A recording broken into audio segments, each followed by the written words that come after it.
Hey guys, how are you all? I hope you all are doing well. Today we're going to see an amazing what-if story, but before we start, it's just a humble request that if you're new here, please subscribe because it actually motivates me a lot to post more. Also, the stories on my channel are fully written by me, so if you have any suggestions for what-if stories, please let me know below the comment section.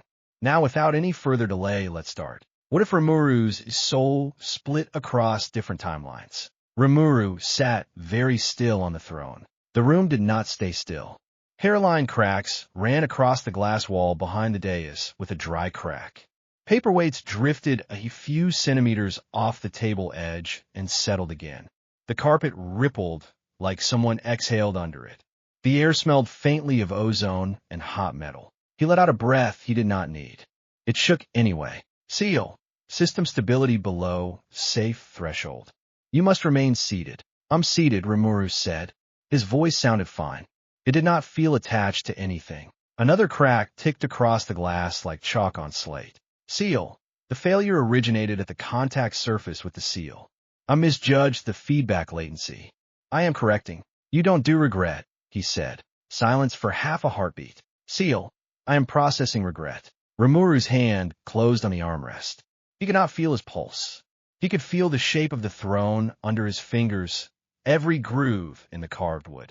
The rest of him felt like a room after a crowd left. A tremor went through the floor. Not an earthquake. He forced his aura down. It slipped and kicked against the walls. Another tick from the glass. The door banged open. Benimaru stopped 2 steps inside when the pressure hit him. He braced, one hand on the frame. My lord, Rimuru made the pressure smaller, inch by inch, until the general could breathe. Report. Alarms tripped across the central district during your attempt. No casualties. Minor structure stress in the castle and city hall. Cheyenne, clear the hallways. Sui has the upper level sealed. He studied Rimuru's face for a fraction. We felt a pull, like something grabbed our names and tugged. That was me, Rimuru said. Or what used to be me. Benimaru's eyes tightened. Understood. They both looked at the far wall when the next sound came, distant, heavy, not structural. A body hitting stone. Rimuru knew that sound. Veldora, he said, and stood. The room shivered. He clenched his jaw, and the shiver stopped. Seal. I can stabilize one corridor at a time. The link to Veldora is spiking. If he moves, the labyrinth will not hold him. Then keep him still. Rimuru stepped off the dais. The carpet singed where the soles of his shoes touched. He adjusted down again. Benimaru, call the 12. Now. Benimaru bowed and was already moving, voice low in the corridor, orders moving faster than footfalls. Rimuru walked to the window. He did not open it. The glass would not have liked that. The city looked the same as it always did at mid-afternoon. Clean streets, people moving with purpose, little figures on rooftops teaching kids how to anchor their first hop spell. He waited for something to move him. Nothing did. Another voice, softer than the first, slid into his mind. Seal. The remaining fraction of Azathoth is adequate for containment and short-term travel if you do not push. Do not push. I hear you. Seal. I'm not omniscient anymore. That landed. He let the words sit. He felt nothing, and that almost made him angry. Then you and I will act like people and not systems, he said. Tell me what you can do. Tell me what I have to do by hand. Seal. I can isolate your leaks and route excess into the corridors. I can mask your presence in a 5-block radius. I can talk to you. I cannot synthesize what I no longer hold. I cannot split you again without killing you. Don't try, he said. The chamber doors opened again. This time it was not a stagger. It was force. Malim strode in ahead of anyone, fists clenched, hair thrown back, eyes bright in the way that meant trouble. Her aura flared and then snapped tight against his. The room groaned. Benimaru, Cheyenne, Shuna, Si, Geld, and a stream of officers filled him behind her. Diablo did not hurry. He walked like the floor was his. Rimuru, Malim shouted. What did you do? Something stupid, he said. She stopped halfway to the throne, dragon eyes narrowing. She stared straight through him like she was reading characters written behind his lungs. The color left her face. What happened to your soul? She said, quiet and flat. Who did this? Rimuru opened his mouth. The answer caught. He swallowed and tried again. I did. The temperature dropped for one heartbeat. Malim's shoulders rose like she would hit something. Benimaru set a hand on her wrist without looking at her. She shook him off, but did not swing. Diablo's shoes clicked once on the tile.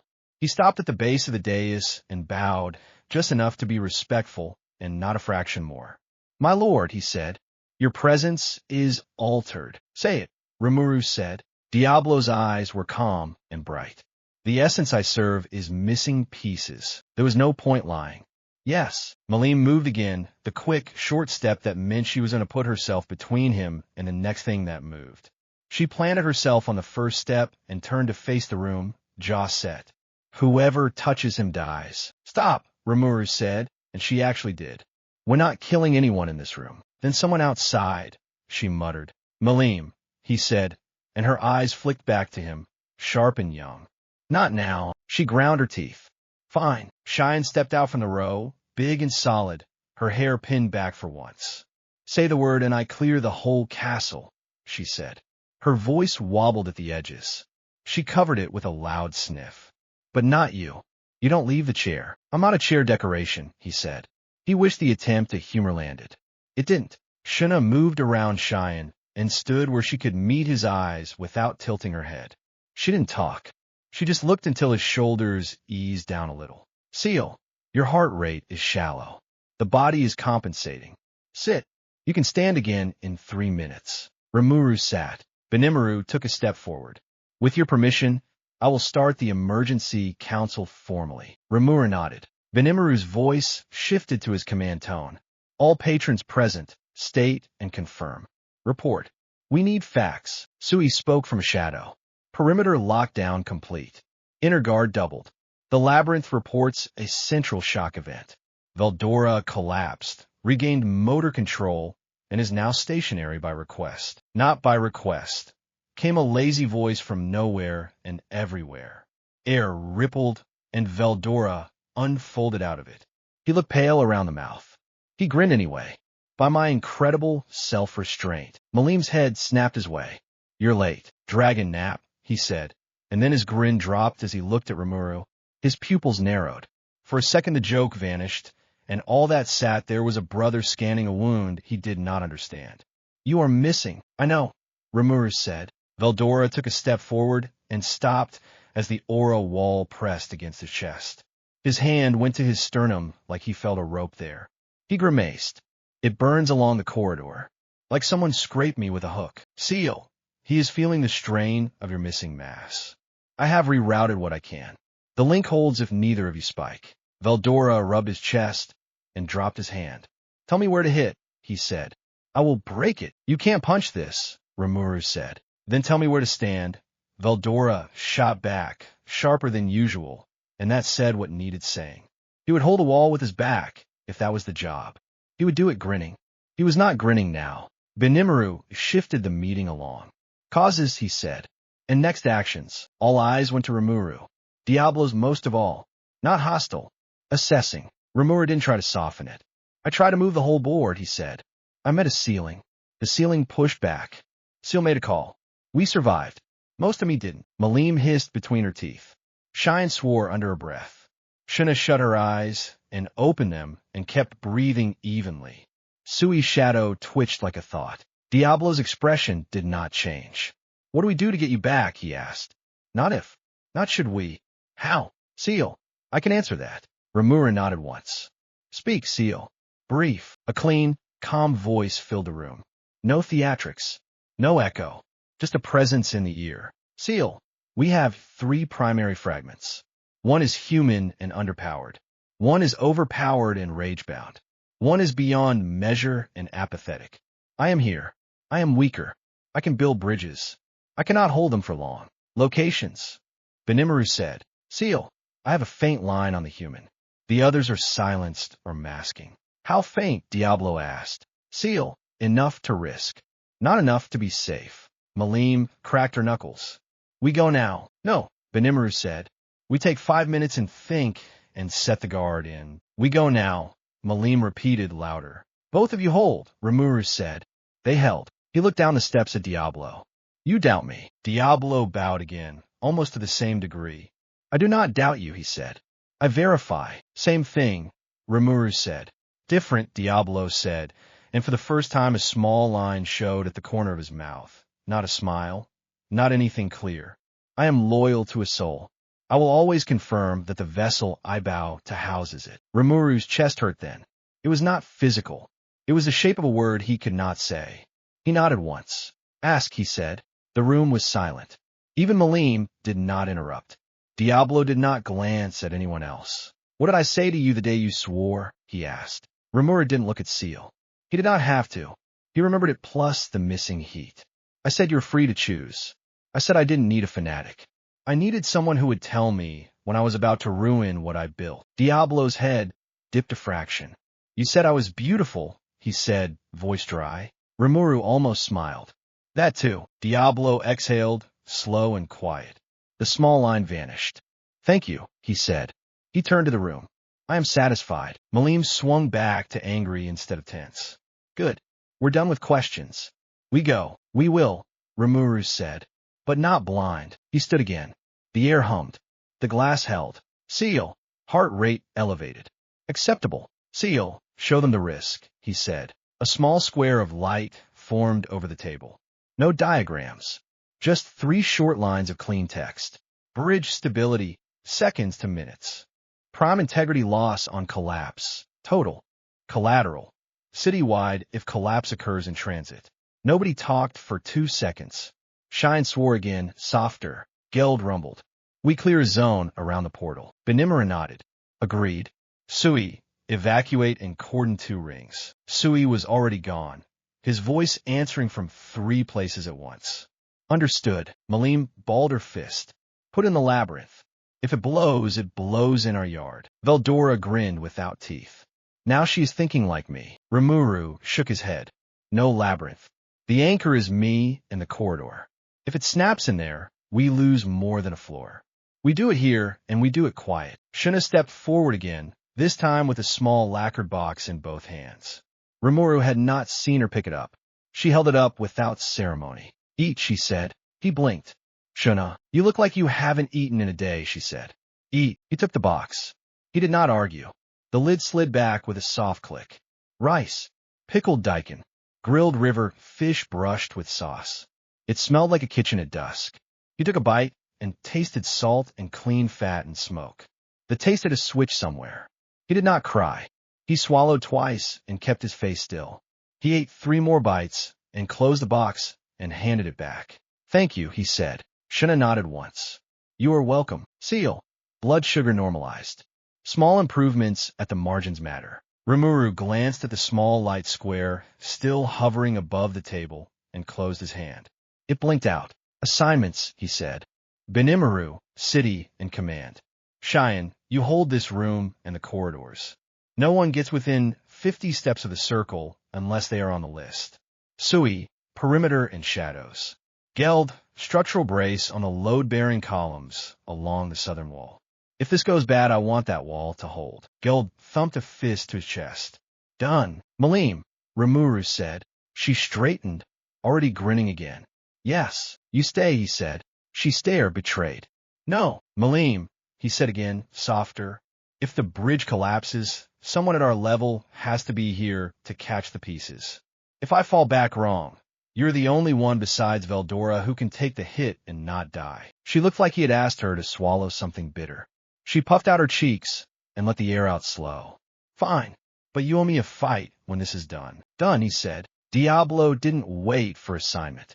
I am, of course, coming with you. Of course, Rimuru said, and that was simple. A relay of confirmations moved through the room. People peeled off to their tasks with the speed of habit. Tools thudded.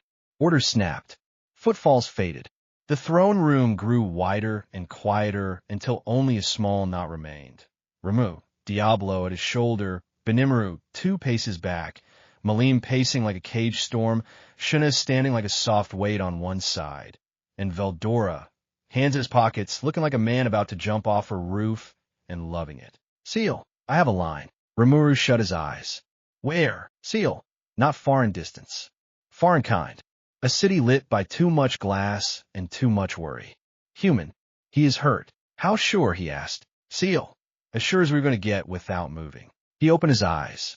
We move. Benimaru checked the last items down his slate. We are ready, he said.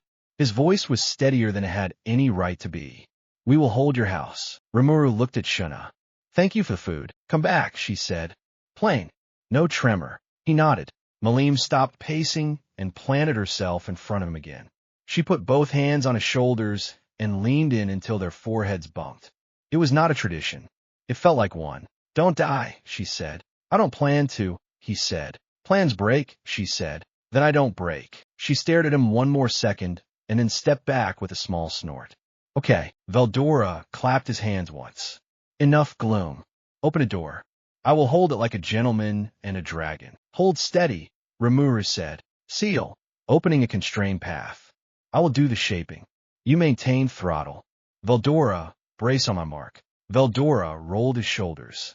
Mark me. The air in front of the dais went thin. The sound in the room changed. Not quieter, emptier, like someone lifted out a layer of noise that usually sits under everything.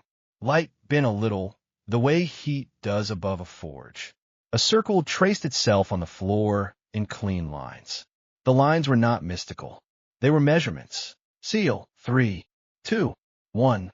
Brace. Veldora's aura unfolded into the world, bright and hot. It did not roar. It settled like a weight plate on a rack. The floor did not crack.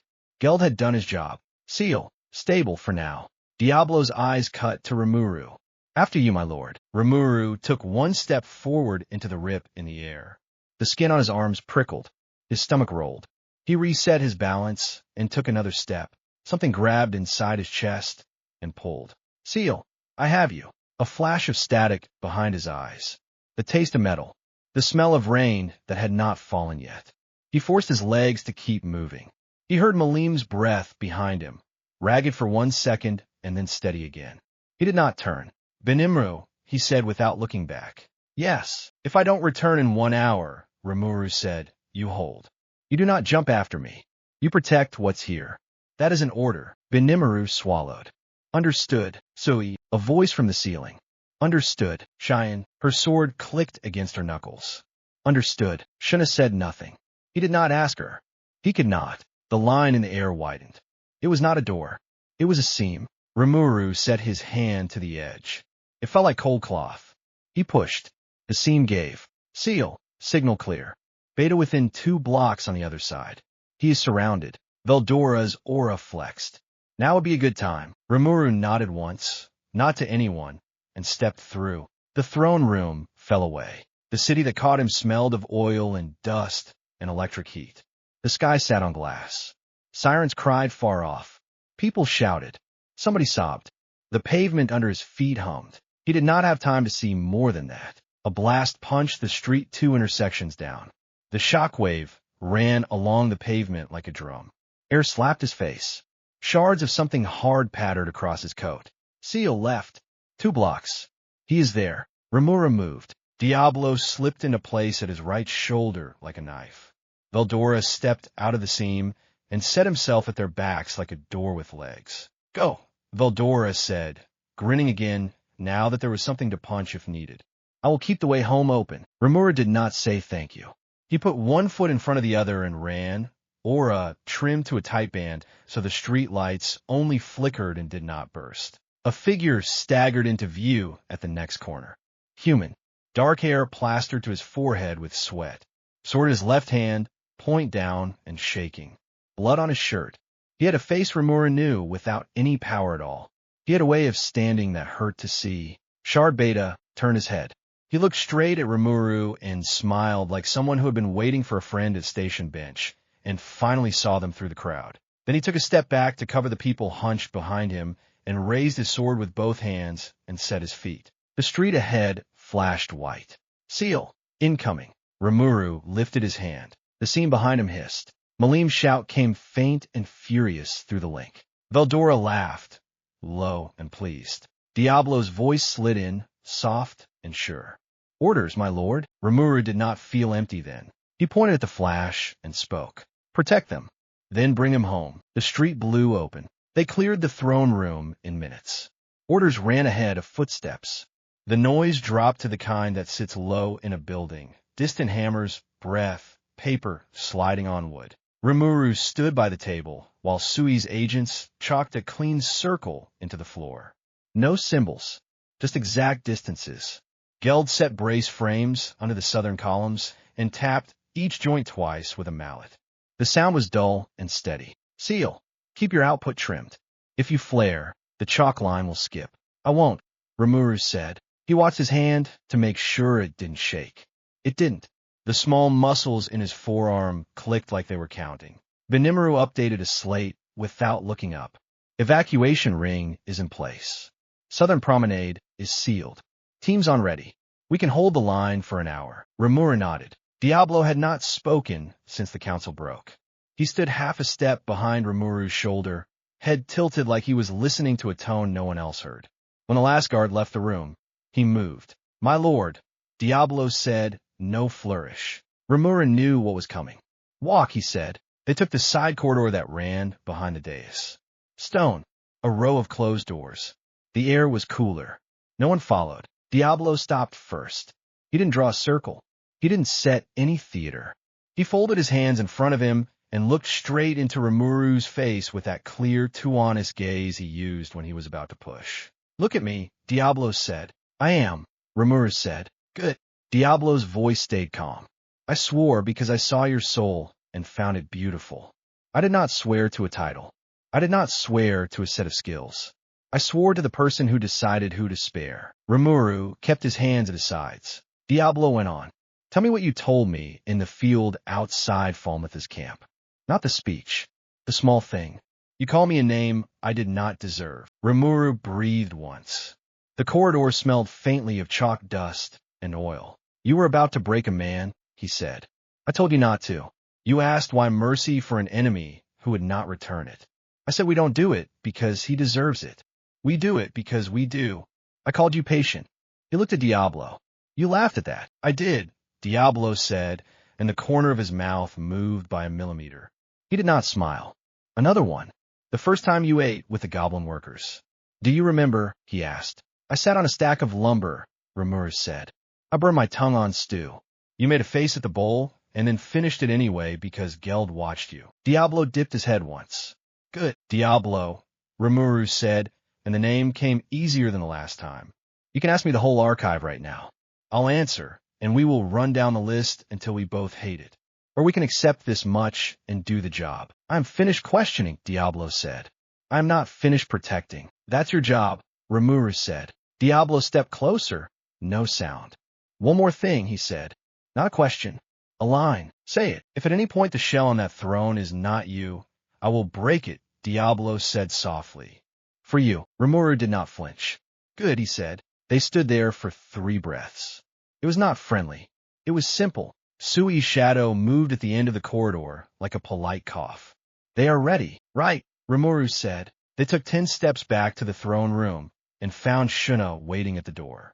She bowed her head, hands tucked into the sleeves of a soft blue robe. She did not look at Diablo. She looked only at Rimuru. You forgot this, she said. She held out a slim cord with a tiny stitch charm at the end.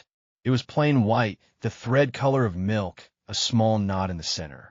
No magic flair. No trick. Just a little neat square made by a person who liked neat squares. What is it? Rimuru asked. A thing to hold while you try not to throw up, Shuna said dead straight. He almost laughed.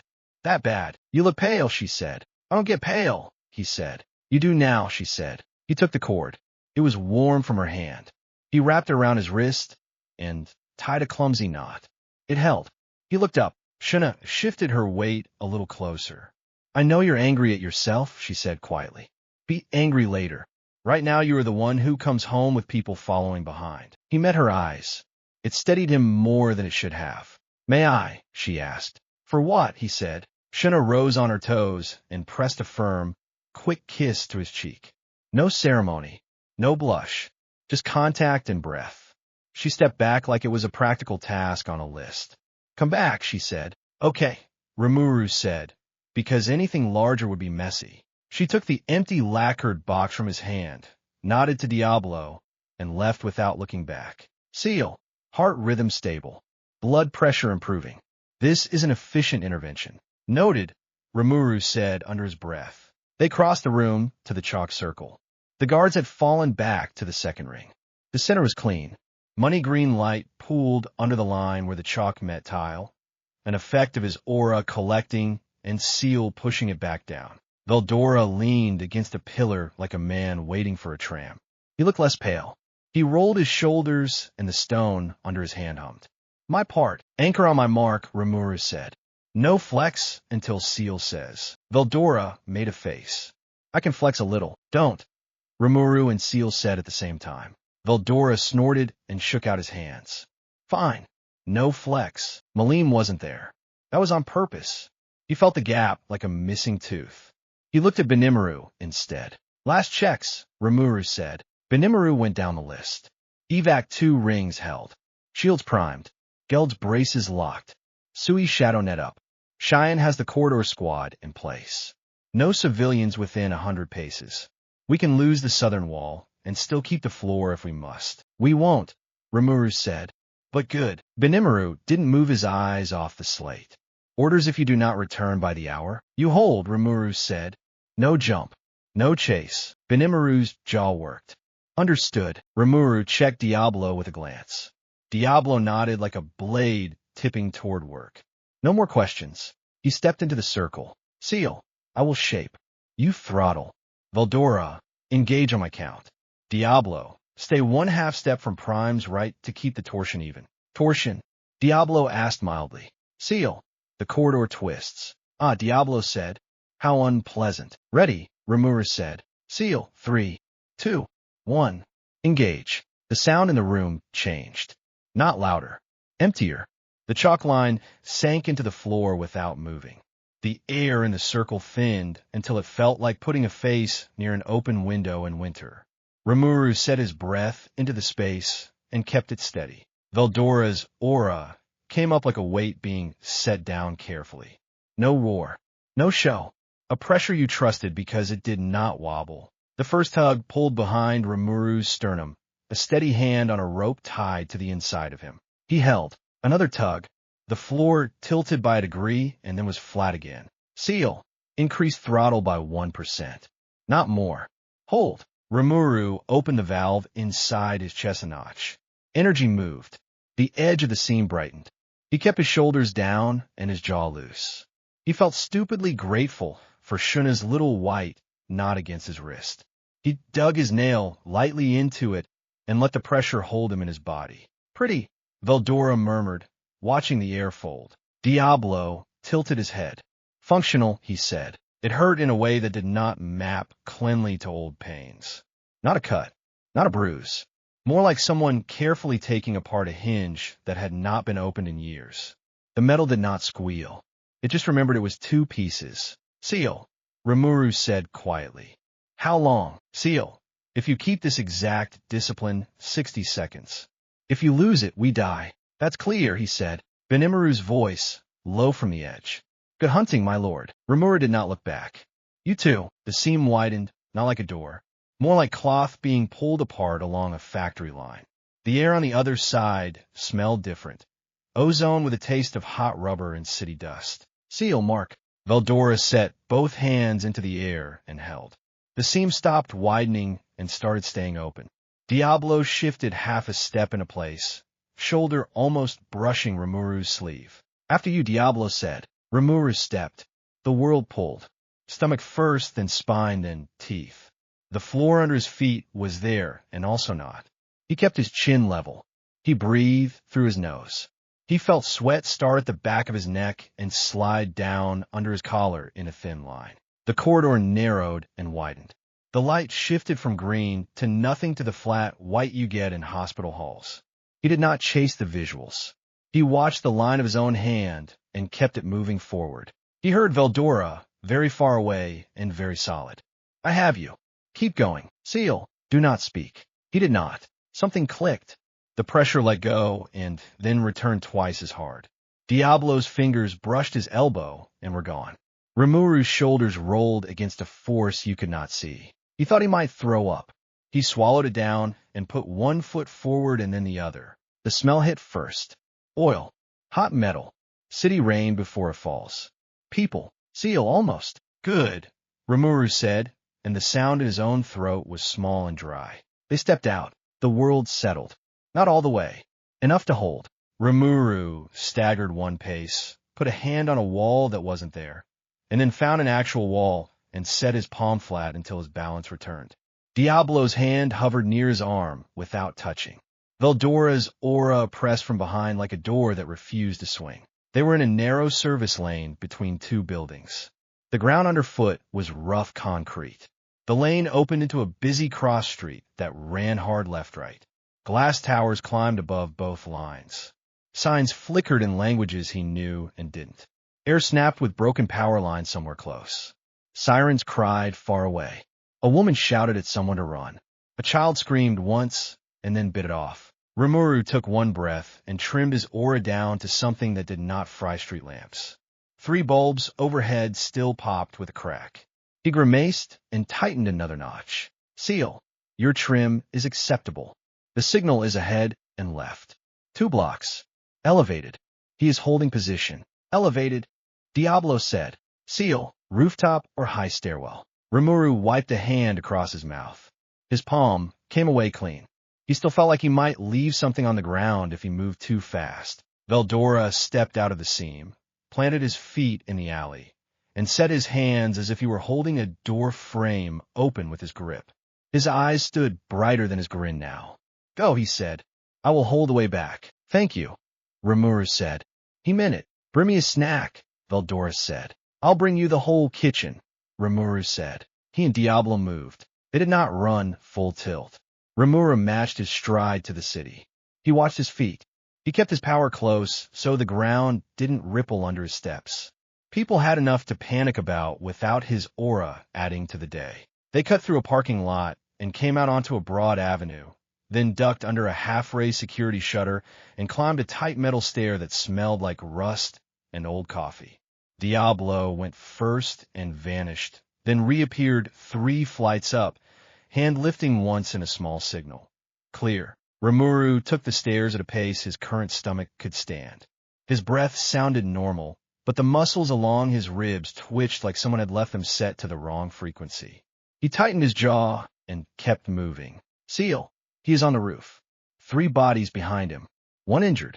1 child. Hostiles? Rimuru asked. Seal, yes. 14. 2 with devices that do not match this world's standard munitions. Experimental. 1 heavier arrival inbound in 90 seconds. Rimuru reached the last landing and palmed the door. Diablo put a hand to the door above Rimuru's and held it for half a second.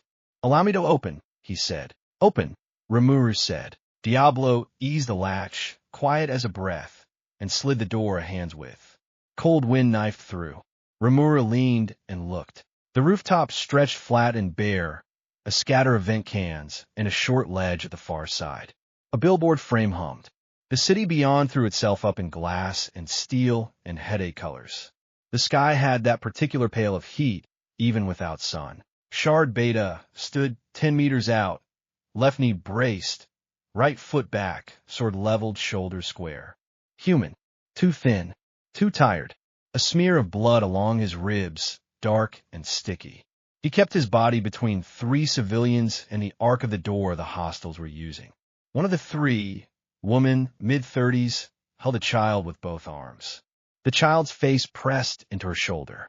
The third, a man with a ruined sleeve and a tourniquet above his elbow, gritted his teeth and kept his eyes up. Across the roof, a line of armed men fanned out from a service stair. Armor, but cheap. Their movements were drilled. Their eyes slid past the 3 civilians to the figure in front of them and stayed there. 2 had odd tube devices with a sheen that didn't match plastic or steel. 1 rested a heavier case on a knee and checked a readout. Shard Beta said something Rimuru couldn't hear under the wind. His jaw set. He shifted his grip a half-inch, small, precise. A gutter pinged as a stray fastener cooled. Somewhere on the street below, a siren wound down into a cough and died. A dog barked. A transformer buzzed once and went silent. Rimuru felt the tug in his chest when the shard turned his head just a fraction to check the woman's stance. It was the way his eyes moved. It was the way he kept his shoulders relaxed so his arms didn't burn out. It was 100 tiny choices that had nothing to do with magic and everything to do with a person who refused to move aside. Diablo leaned close. "Your orders," he whispered. Rimuru didn't answer him yet. He watched. Beta spoke again. One of the tube men barked a laugh. His buddy tapped the readout on the heavy case like he was proud of a number. "Seal. They're charging the device. It will fire in 8 seconds. Composition unknown. Recommendation: immediate intervention." Rimuru's fingers found the little white knot Shuna had tied at his wrist. He pinched it once. He let the breath out of his lungs and set his aura into the smallest, cleanest shape he could get and still move fast. "Diablo," he said, "we break the gun line. No grand displays. No panic. Keep civilians behind him calm. No one touches the boy." "As you wish," Diablo said, voice very soft. Rimuru touched the door with 2 fingers. "On my count. 3. He set his foot. 2. Beta lifted his sword the width of a fingernail. 1. Wind scraped the roof raw. Rimuru crossed the threshold on 1, aura trimmed to a tight, clean band that didn't shatter the light poles. Diablo slipped with him, a half-shadow at his right shoulder. The men with tube cannons turned as one. The readout clicked past a red mark. "Seal. 8 hostiles in front, 6 behind the stair bulkhead. 2 experimental emitters hot. Charge complete now." "Left tube," Rimuru said. Diablo vanished. The first emitter fired with a flat cough and a pulse of air that made the billboard frame hum. The beam wasn't light. It was a ripple, the kind that makes stomachs rebel and knees go loose. It scooped a trough across the roof and buckled the tar. Rimuru saw where it would land. Char Beta saw it too. "Down," he told the woman and the child, without looking back. He pivoted on his back heel, let the ripple pass his hip, and brought his sword across the operator's wrists with a single, short cut that did not try to be pretty. The weapon clattered. The operator screamed. Beta let the sword drop, caught the tube by the barrel, and hauled it down and away from the civilians in one clean move that dragged half his weight with it. It tore his ribs anyway. Rimuru saw the pull, the sharp breath through teeth, the way Beta's shoulders stayed low so his arms wouldn't gas out. "Human." The second emitter came up. "Diablo," Rimuru said. "Already," Diablo said from behind the bulkhead. A body hit steel, helmet first. The beam cut wild and shaved sparks off the billboard. Diablo stepped into the open with the second tube, broken over his knee. He didn't bow. He flicked pieces aside like trash. 14 becomes 12, Diablo said mildly. 11, Beta said, and kicked a man's knee out before he could recover. He didn't chase him. He turned, checked the woman's grip on the kid's back, and reset his own stance. "You're late." Rimuru's throat went tight for a second. "Traffic, figures." Beta's mouth ticked. It might have been a smile. It didn't last. "They've got a case device. Heavy. When it clicks twice, you move." "Composition?" Rimuru asked. "Seal. Not standard explosive. Frequency distortion. We'll try to rip skills from the field." "Danger to you?" "Moderate." "Danger to a human." "Lethal." Rimuru pointed with 2 fingers. "You two, back to the duct, keep low." The woman didn't argue. The injured man grunted and moved. The kid's eyes were huge. Rimuru let his aura soften at the edges as they passed. The boy stopped crying. Not much. Enough. The tube operator with the broken wrists tried to roll for his pistol. Beta stepped on the man's hand without looking and never lifted his heel again. His eyes didn't leave the case. A click. Second click. "Now," Beta said. Rimuru cut his aura to a thread and poured it not outward but down into the concrete, letting the floor take the hit. The case coughed. For a heartbeat, every hair on his arm stood up. The city shorted out in a perfect circle for 2 blocks. Signs died. Fans whined to a stop. The billboard lights went dark. Something under the roof moaned. The air itself felt thin, like someone had scraped the magic out and left a film. Rimuru tasted metal. "Seal. Null zone, 30 meters radius. Duration, 5 seconds hard, 10 seconds taper. Your skills will stutter. Do not jump. Do not pull." "Copy," Rimuru said. The men came then. Without the emitters, they were just trained. Trained was still dangerous. Diablo flowed left, quiet as wet ink. He didn't kill. He broke hands and shut eyes and cut belts. Where a man tried to pull a grenade, Diablo tapped his elbow, and the pin stayed put, and then Diablo set the man down fast so he wouldn't break his skull. Rimuru went straight. He didn't throw anyone. He didn't light anything. He just took control of things that touched him and set them where he wanted. A forearm met his palm. Pressure changed. A body went through a vent cap. A helmet rang like a bell. Simple. Efficient. No grand displays. Beta had the nasty middle. He couldn't outpace the line. He outthought it. Eyes, he told the first two. He flashed his blade across their visors, so they flinched and then kicked the toe of one boot into the other's ankle. He stole one man's balance and gave it to the next. He let three come at once and made them trip each other. He never overcommitted, never overreached. He checked the kid every third breath without moving his head. He covered the woman with his shoulder when he needed to and never looked away from the barrels. The null zone dragged at Rimuru's spine like a heavy hand. He kept his breathing even and let his body remember what it was to sweat for work. Rimuru, Beta said, eyes still forward. Two more under the stairs. Sui's shadow would have laughed at the timing. Diablo spun once, a little lazy turn like a dancer, and the two under the stairs made the mistake of watching his hands.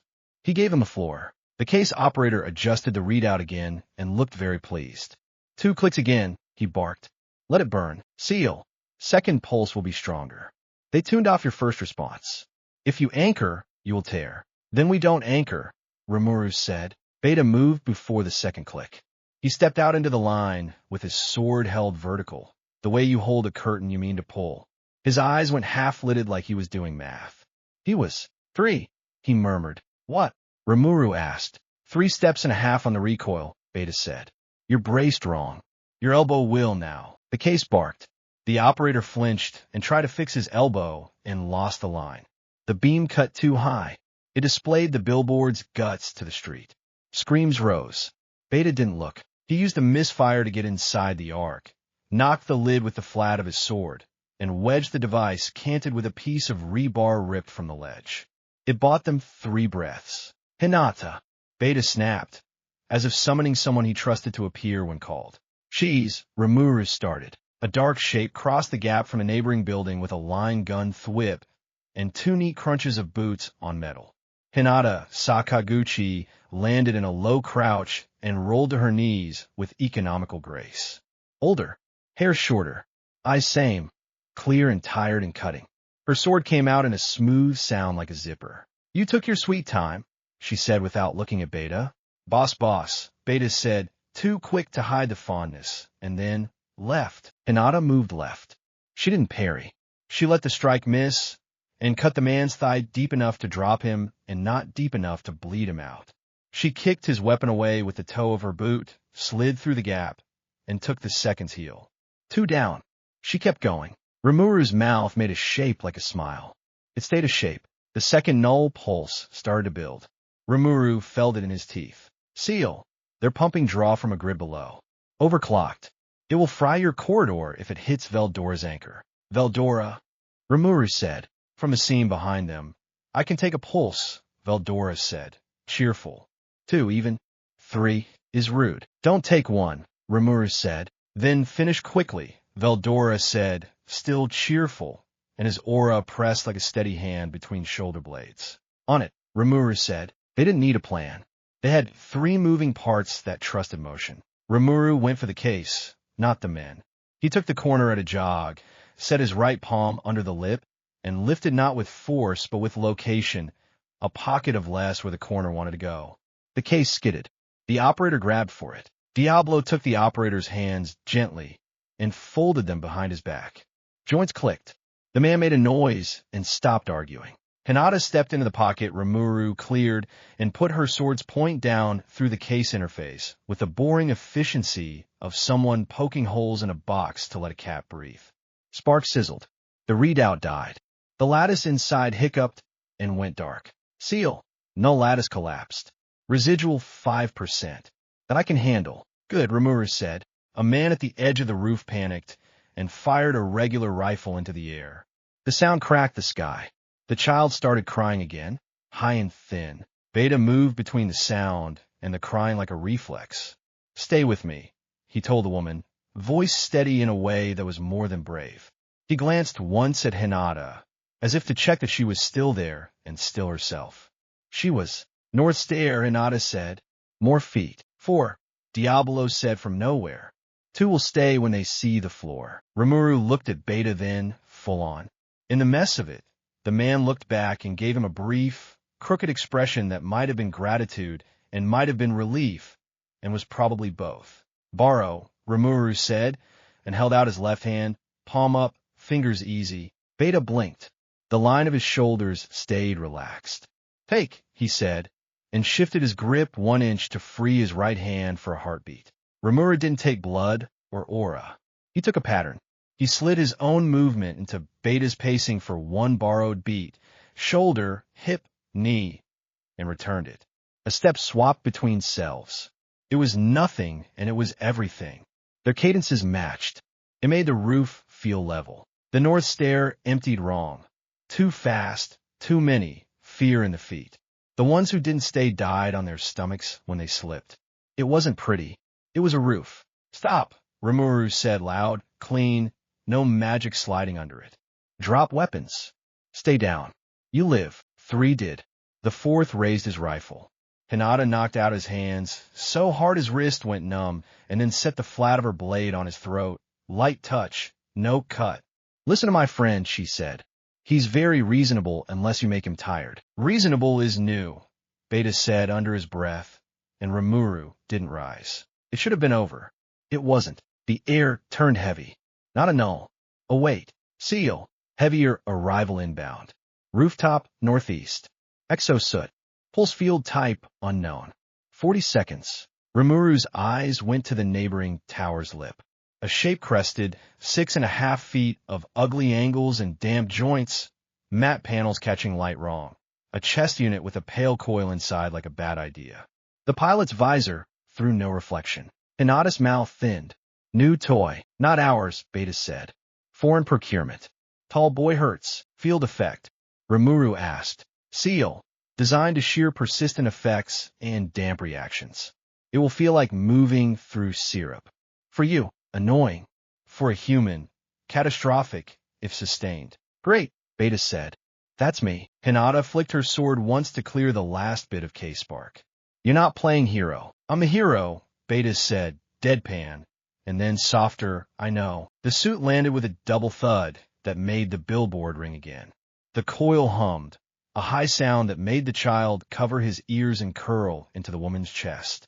Cover them, Rimuru said to Diablo. Diablo stepped between the civilians and the coil and set his hands behind his back like he was at a garden party.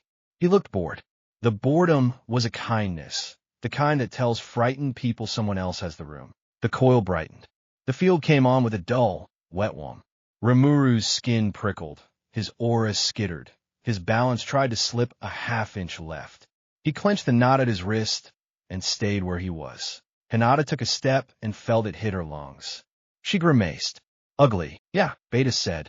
He adjusted his grip. Not more, not less. Rimuru. Rimuru turned his head. If that thing breathes on civilians, they'll drop. We got 20 seconds before it sweeps. I could drag the sweep with me. You can't.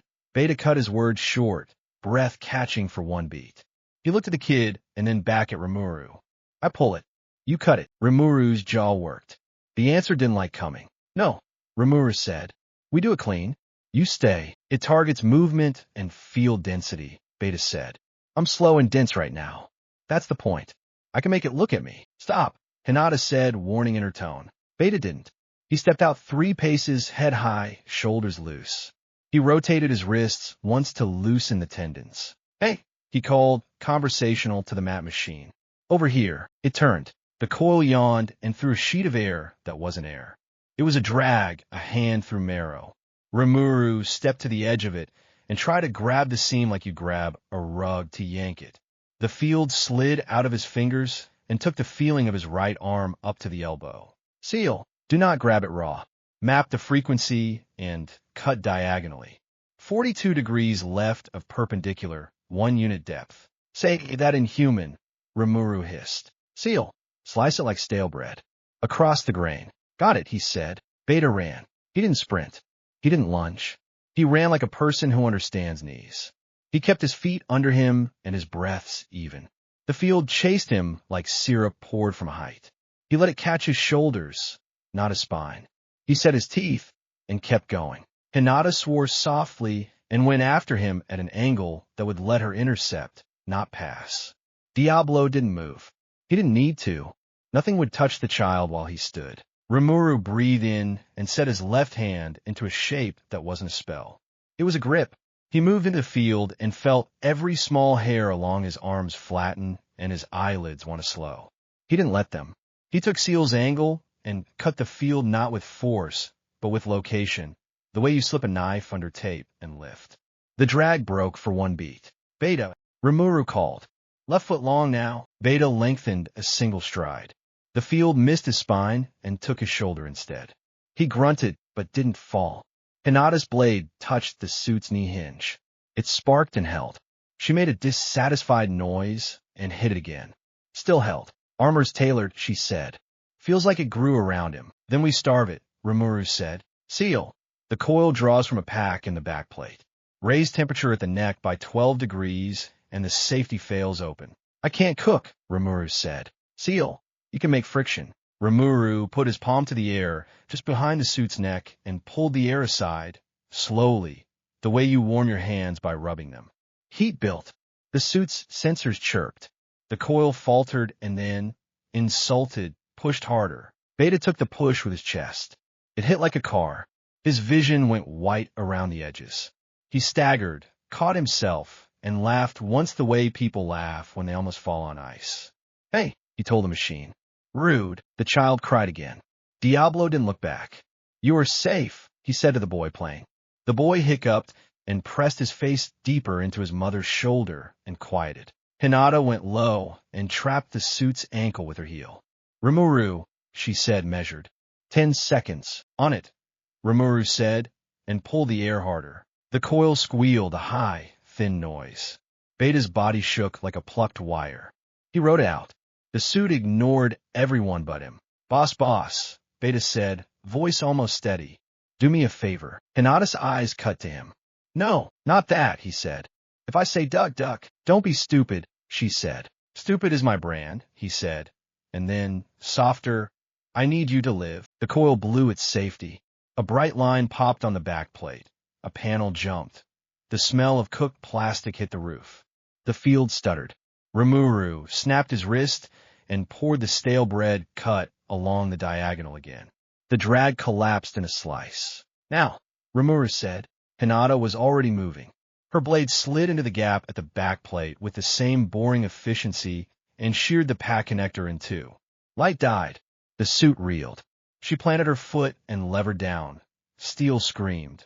Something tore. Finish, she said, and Beta nodded once. He went in close, very close, put his left hand flat on the suit's chest, and with his right, human, shaking, drove the pommel of his sword into the coil housing. Not fancy, not magic, just a mechanic hitting a stuck part the way it wants to be hit. It worked. The coil choked and stopped. The suit went heavy. The pilot panicked and brought a forearm gun up wild. The muzzle came around, wrong angle, wrong time, straight for the woman and the child. Beta moved without the pause that lets fear talk. He stepped into the muzzle and shoved the barrel into his own ribs with his left hand. His right hand came up under the pilot's arm and jammed it high so the shot wouldn't take his spine. He took the round where a body bleeds slow if you get lucky and fast if you don't. Human luck is not kind. The sound was small. The impact wasn't. Rimuru saw it hit. Hinata saw it. Diablo didn't turn. The boy didn't see. That was the only right thing that happened in that moment. The pilot tried to fire again. Hinata broke his wrist, dragged him out of the harness with one clean jerk, and sent him face first to the gravel. She did not kill him. She wanted to. You could hear in the breath she took and put down. Beta stayed on his feet by habit. He set his sword down carefully so it wouldn't fall on anyone. He smiled at the kid like he'd meant to make a joke and forgot the line. He looked at Rimuru then. The humor didn't leave. It tilted. Hey, he said again, and his voice sounded like a radio 2 rooms away. There you are. Rimuru crossed the space too fast.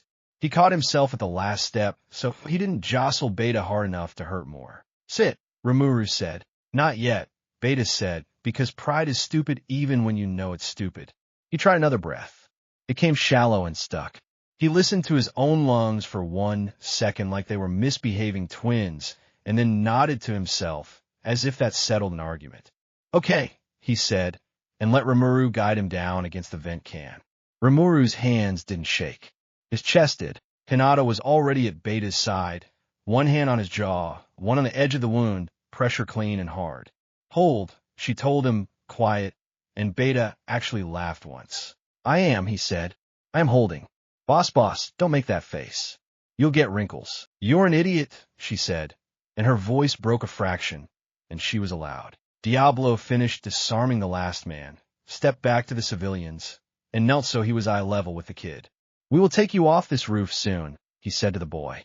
There will be stairs. You will not look back. If you look back, you will trip. Do you understand? The boy hiccuped and nodded and didn't look back. Seal. Blood loss significant. Organ trauma. He will not survive without intervention beyond your capacity under null residue. Even then, no. I know, Rimuru said in his head. And then aloud, because hiding it helps no one, he won't make it. Hinata's hands didn't stop. I know. Beta looked up at the sky like he was trying to remember the name of a color. Then he looked back at Rimuru and put his palm flat against the vent can to brace. His fingers left smudges. Listen, Beta said. I'm here, Rimuru said. You feel like me, Beta murmured, almost amused. Ugly day. Yeah, Rimuru said. Okay. Beta's eyes were still clear. Pain sat under them, and he didn't let it drive. I don't have a speech. I hate speeches. He blinked slow. 2 things. Say them, Rimuru said. 1, Beta said, and glanced once at Hinata like he was checking whether saying her name without title would break anything. Protect her. If I'm a shard of you, then you're a shard of me, and that means you care. When she pretends she doesn't sleep, make sure she eats. She says she hates miso. She lies. Hinata huffed a wet breath that wasn't a laugh and was not. Shut up, she said, and Beta's mouth tilted. 2, Beta said. Don't forget why. When you feel nothing. His eyes flicked to the little knot at Rimuru's wrist, and he made a small, approving sound. Hold something, and remember you promised to go home. Rimuru's chest hurt with nothing to do with the beam, or the field, or the city. Consent, Rimuru said. I won't take you if you don't say it. Beta's eyebrows went up like of course that was the line. Good, he said, and nodded once. I want to go with you, but I want conditions. Hinata's hands paused. Don't bargain with your life, she said, voice low. I'm bargaining with my death, Beta said, and there was the old stubborn. Different, Rimuru swallowed. Name them. Beta took a breath and came back with the rules like he'd been holding them in his pocket for a while. Keep a room for me, he said. Not a prison. A door you can open when you need a stupid human to tell you no. Keep my name somewhere that isn't a ledger. A stone by water is fine. Rimuru nodded. Done. Protect these people. From this city, not from you, Beta said. Don't steal them. Help them. If they look for me, tell them I went where I was supposed to. I will, Rimuru said, and Beta started, then stopped like someone tugged a thread through his ribs. He hissed once, quiet. He blinked it away. If you see a kid with a notebook full of ridiculous draws of swords, tell him they're good. He'll pretend not to care. He'll fix them. He doesn't need a god. He needs a compliment. Rimuru didn't trust his mouth. He nodded. Seal. Ethical consent verified. Terms logged and bound. I will allocate a protected memory space. Non-coercive access, prime-controlled, with explicit fail-safes. Thank you, Rimuru said to both of them. Beta looked tired in a way that had nothing to do with lungs and everything to do with carrying a city with human legs. He reached out with his left hand, found Hinata's sleeve, and squeezed once. Boss, he said. Hinata lowered her forehead to touch his for a second, firm and warm. Annoying brat, she said soft. Yep, he said. He looked at Rimuru. Do it. Rimuru set his right palm over Beta's sternum. Not hard, just steady. He didn't dig for power. He opened a door. Seal. I will guide. Expect sensory overload. Pain, fear, hunger, laughter, small human slice of life, large quantity. Brace. I'm braced. Rimuru said. His voice didn't shake. His eyes did. He let himself take and be taken. It wasn't light. It wasn't drift. It was a flood. The first thing was cold noodles wolfed after midnight, while leaning on a kitchen counter with socks half on. The second thing was a stub toe on the third stair that squeaked, always, no matter how careful. The third thing was a file folder with a red clip and the smeared ink from a ballpoint you drop and pick up, and the way the cap smells. The fourth thing was the sound a child makes when they stop crying because your hands are warm around their ears. The fifth was the burn across ribs that taught you to breathe through your nose. The sixth, they came in a rush, too many to name. He let them eat him alive and not die. He didn't edit. He didn't reorganize. He took the fear, the gamey taste of bad coffee, the weight of wet denim, the ache behind the eyes from reading too long, the single stupid song you hum on a stairwell because your mouth needs something to do when it's 3 a.m. and you're carrying someone's bag. Pain. Plenty. He did not flinch away. He screamed once, and it wasn't with his mouth. He cried. Not pretty. Not cinematic. Tears that ran without permission and left his face wet and made his nose run, and he didn't wipe it because his hand was on a man's chest, and that hand was more important. His shoulders shook. He kept them from jostling Beta. He succeeded, or maybe he didn't, and Beta didn't complain. Hinata watched his face while he cried. She didn't pity him. She measured whether he had the right to ask. Good, she said when she decided he did. Diablo's head bowed. Not deferential. Grateful. Welcome back, he said, under his breath, like a prayer said sideways. The flood steadied. The edges softened. What had been Beta's life settled into Rimuru like water into a shape that had been waiting for it without knowing. Seal. Integration complete. Empathy core locked. Ethical prioritization matrix stabilized. I have new access to human-modeled risk scoring. I prefer it. Rimuru laughed once, wet and broken and real. Yeah, he said. Me too. Beta's breath came thin, but easier. The pain didn't vanish. It changed hands. He looked at Rimuru like he was very far away and very near. Hey, he said, again, like a joke that didn't need to be funny. Did we win? Rimuru swallowed around a throat that wanted to close. You did, he said. You did your job. Good, Beta said. He leaned his head against the vent. He blinked slow. I'm going to sleep. Okay, Rimuru said. Okay. Beta closed his eyes. His hand slipped off Hinata's sleeve. She caught it and put it back and held it there until the fingers cooled. No light show. No dissolution. No cosmic. A human body went quiet the way human bodies go quiet, with a last unclenching and one soft sound that could be a breath or a word. The wind ate it. Rimuru bowed his head.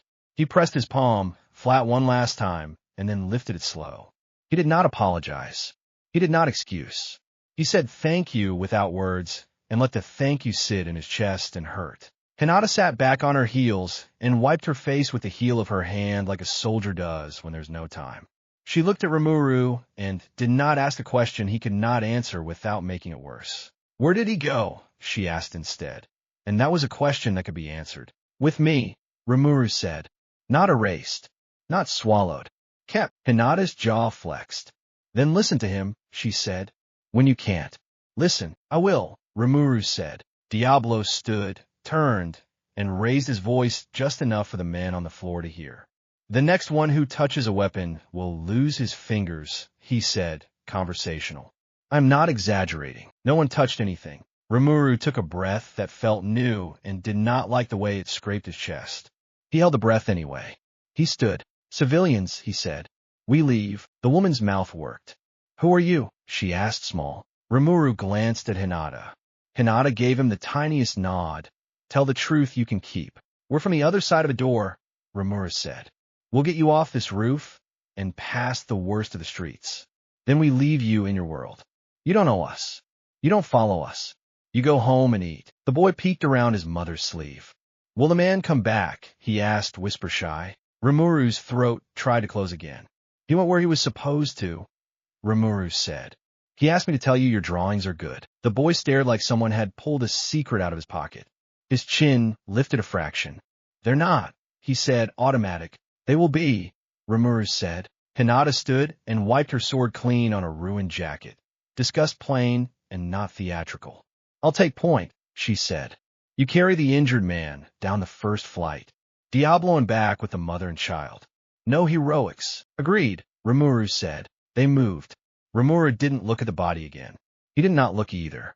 He let the picture sit where it had to sit and did not try to take a softer one instead. The stairwell smelled like old coffee and wet rope. The injured man's breath whistled. The boy's shoes squeaked on every other tread because the soles were cheap. The mother's hand shook on the rail and steadied. Sui, Rimuru said, quiet to the air. A shadow that shouldn't be there nodded from the corner where light couldn't find it. I'll peel the street, Sui said without being there. Thank you, Rimuru said. At the last landing, Hinata stopped and put her palm up. Street-level noise surged. Angry voices, feet, siren choking back to life. She looked at Rimuru and quirked an eyebrow. Subtle, she said. Rimuru trimmed his aura to a thread that didn't rattle bottle caps. Subtle, he confirmed. They went out through a side maintenance door and into alley's shade. Sui's net, quiet people in wrong shadows, tilted an argument 2 doors down. The path opened. No one saw them if they weren't supposed to. Diablo collected the boy's hand in his without making a fuss. The boy held on like his palm, knew more than his head. 2 blocks, Hinata said. Safe house. She didn't ask if Rimuru would know which one. He did, because Beta knew, and Beta was in him now, and memory wears paths you can follow even when the lights are out. They made the safe house, a shuttered dumpling shop that doubled as a community clinic, without trouble. A woman with a braid and a scar at her lip met them in the back hallway, clocked the situation in one glance, and waved them in with a harried, efficient gesture. Table 2, she said. Down. You, to Diablo. Get water. You to Rimuru along, skeptical up and down. You look like trouble. Stand there and try not to breathe flames. No flames, Rimuru said. Good, she said. We don't do dragons here. Rude. Veldora's voice murmured faint through the corridor, amused. Rimuru swallowed a laugh that felt like a sob and set the injured man down where the clinic woman pointed. Hinata counted the tourniquet beats and nodded once, businesslike. The mother knelt and put the boy on a stool and wiped his face with a clean cloth. Say thank you, she said gently. He did, huge eyes never leaving Rimuru's face. Draw, Rimuru said, because he had to, because it was a rule now. Every day, even if it's bad. The boy nodded, solemn. Okay. Diablo returned with water. He had not bought it. He had found it. The clinic woman saw and didn't care how. You're leaving, she said to Hinata. Hinata looked at Rimuru. He's leaving, she said. I'm staying. Obviously. Rimuru's head came up. You don't. I do, she said. These are my people. He didn't argue. He didn't have a right. He looked at her and let her see he saw that. We can take you out, Rimuru said, just to put the option on the table in case she was waiting for it. He braced for the no. No, she said. We keep fighting here. That's the job. Understood, Rimuru said. Hinata's eyes flicked to the little white knot at his wrist. Good charm, she said, mild. Helpful, he said. She nodded. She dug in her coat pocket and brought out a small metal badge with a chip out of one edge and a smear that wouldn't wash. She set it in Rimuru's palm. He picked this up off a kid 3 weeks ago, she said. Wouldn't throw it away. Said it reminded him to watch his mouth. Keep it. When you forget what to say, touch it and shut up for 2 seconds. Rimuru closed his fingers around the badge. It was warm only because her hand had been. He put it in the inner pocket of his coat without looking at it. Thank you, he said. Hinata adjusted her sword's throat guard, a small, practiced tug. You'll go after the others, she said. Not a question. Yes, Rimuru said. Good, she said. Bring back the ugly parts too, not just the power. You'll need them. She paused. The clinic noise filled in. The busy, small sounds of people who don't have time for grief. Hinata tried to say more and then decided against the version with words. She put a hand to his shoulder, the same quick, firm contact Shuna had given, the same weight, but different. Listen to him, she said again, and let go. Diablo was already at the back door, shoulder to the jamb, listening to the street. Clear, he said. Rimuru looked one last time at the boy, who was drawing already on a napkin with a stub of pencil the clinic woman must have had in a pocket. A sword. The perspective was wrong. The handle too long. The joy unmistakable. Rimuru touched the badge in his pocket and said nothing. They stepped out into the alley. Sui's shadow unraveled like a smile and retied itself elsewhere. The air smelled like wet wire. The city still throbbed with the afterpulse, but the sirens were cleaning their throats again, warming up for the next shift. Diablo said. Rimuru nodded. Seal. The corridor is stable.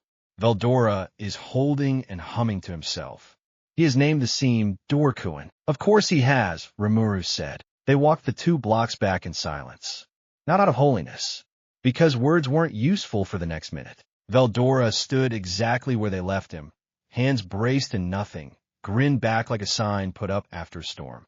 He looked at Rimuru's face, then at Hinata's absence, then at the lines of the city, and read all of it like a travel map. You look different, he said, pleased. I am, Rimuru said. Veldora tipped his head. Good. I like this you too. Rimuru put his palm to the seam. It felt like cloth again. He pulled. The roof, the alley, the dumpling shop, the boy with the napkin. None of it walked with them. That was right. It stayed where it belonged. Rimuru carried the rest, because he said he would. They stepped through. The throne room took the back like a house takes back people who tracked rain in. The chalk circle was scuffed by people's shoes. The braces hummed. The glass wall held. Malim was there because Malim wasn't good at following orders she didn't like. She looked at Rimuru's face and didn't ask stupid questions. She crossed the floor in 3 strides and put her arms around him and squeezed hard enough to make human ribs complain. Ow, Rimuru said, and Malim's mouth did a small guilty twist, and then she squeezed again, less hard. You smell like rain and soup, she said into his shoulder. Accurate, Rimuru said. Benimaru stood very straight. Sui appeared and did not pretend he hadn't. Cheyenne had her squad at parade rest and pretended she wasn't red around the eyes. Shino watched Rimuru's hands, not his face, to see if they clenched. They didn't. Diablo went on one knee. Not showy. He bowed his head. My lord, he said, and the words didn't sound like a title this time. They sounded like a name. Rimuru breathed in. The air smelled like tempest, wood polished chalk, sweat, steel, the faint sweet of Shuna's soap. He didn't feel empty. It hurt. He could live with hurt. Seal. Integration effects will continue to arrive for the next hour. Micromemories, reflex arcs, ethical tethers. Your decision-making will change. I will account for it. Good, Rimuru said in his head. Account for me, Seal. I am, and I prefer us like this. Same, he said. Benimaru took a step. Report, my lord. Rimuru straightened. He rolled his shoulders once, and the room didn't tremble. Shard Beta is integrated, he said. He asked things. We'll keep them. He looked at Diablo. We'll carve a stone by the stream. Name only. Gladly, Diablo said. Malim sniffed and wiped her nose with the back of her hand and scowled at anyone who looked like they had a problem with it. Shards remaining, Benimaru said. Seal. Alpha. Enraged Tyrant Timeline. Gamma. Apathetic Apex in conceptual space. I can thread Alpha. Gamma sees us already. Rimuru's mouth flattened. Alpha, then, he said. We don't leave that world alone longer than we have to. Cheyenne's blade clicked against the scabbard. You will not go alone. I won't, Rimuru said. He looked at the knot on his wrist. He looked at the badge in his pocket. He looked at the faces in the room, all the places he'd promised to come back to, and the places that would hurt if he didn't. He let the heaviness sit and did not pretend it was lighter. Malim leaned her shoulder against his, companionable, blunt. Eat first, she said. Shuna stepped forward with a tray he hadn't seen her carry in. Rice, pickles, broth. Simple, warm. Eat, she said. He did. He swallowed the first mouthful wrong and coughed and laughed at himself, and then ate slower. Diablo stood at his shoulder and did not hover. Veldora hummed and pretended it was to the seam. Benimaru watched the room as if nothing had changed and everything had, which was true. Rimuru put the bowl down and wiped his mouth and looked up. Alpha, he said again, and this time it sounded like a decision, not a direction. We go when the circle's ready. We don't repeat ourselves. We don't get sloppy. We take him and we come home. Yes, Diablo said. Yes, Benimaru said. Malim grinned, small and sharp. And after, she said because she had to, because promises keep people sane. You owe me a fight. After, RIMURU said. The floor under the chalk felt steady. The air felt like air. His chest ached. It was a good ache. He closed his eyes for 1 second and opened them again. He looked at the city through the cracked glass and saw it like a person who had eaten street noodles in the rain. Seal, he said. Seal, here. Show me the way. Seal, I have it. RIMURU nodded. Outside, the light slid across the window and made the cracks look like shallow rivers. Inside, the circle waited. They would draw a new one. They would step in again. They would do the next hard, stupid, necessary thing without speeches. He reached up and tightened the little white knot at his wrist. Let's work, he said. The jump it hard. Air thinned to ash. Heat slid under the skin like a fever you can't sweat out. RIMURU stepped through and tasted soot. Seal. Alpha timeline confirmed. Ambient magic density. Volatile. Emotional resonance. Catastrophic. Hold your output tight. I'm holding, he said. The sky over the ruined city looked wrong. No clouds, just a low lid of dark like someone erased blue with a dirty rag. Streets ran black and glassy where stone had melted and then set. The wind carried dust and a smell like burned wiring. When he breathed, his throat scratched. Diablo arrived a half-step to his right, silent. Veldora came last, planted both palms to keep the seam open, eyes narrow, grin gone. The seam hummed behind them, a steady door in a place without steady. Where? RIMURU asked without moving his head. Seal, due east. Epicenter reads as a whole, not a peak. He's sitting on the absence he made. RIMURU walked. Boots cracked thin crust the way ice does around a drain fountain. Suey shadows weren't here to peel the path. There were no paths to peel. Buildings leaned, and then remembered they were rubble and finished falling with dull wumps.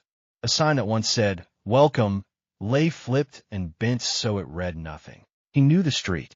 He could still map the old route in his head. Left of the sweet shop, right at the workshop where Gobda had tripped on a coil of wire and bounced up laughing. The sign for that workshop lay in a splash of fused stone. Letters bubbled. The iron smell in the air didn't come from metal. His hand shook once. He put his thumb on the tiny white knot at his wrist and breathed until the shake left. Veldora's voice came low from the seam. I will hold. Do not linger. Not planning to, RIMURU said. They crested a broken plaza rim and saw it. Tempest hollowed. Where the central square had been was now a bowl, 30 meters across and deeper than it had a right to be. The edges slumped and then glass, smooth and wrong. In the middle sat a throne of slag and bone-white stone, built out of the city like a joke that didn't land. Something like armor sat on it. Spines, plates, a helm with a mouth too wide. Black smoke leaked from seams and fell instead of rising. A figure stood beside the throne, not seated. Tall, cloaked in pieces that looked stolen from dead things and dead places. The helmet's face was a shallow, glossy black that showed no eyes. His aura chewed the air. It wasn't roaring. It wasn't quiet. It ate. SHHH-gay, SHHH-gay. Soul gluttony without a leash. Shard Alpha turned his head. That empty face reflected a smear of RIMURU's color. RIMURU's chest tightened. I see you, he said plain. The helm tilted. The voice came out flat and dry, like wind over bones. Imposter. Diablo stepped forward once, and then stopped where a bodyguard stops.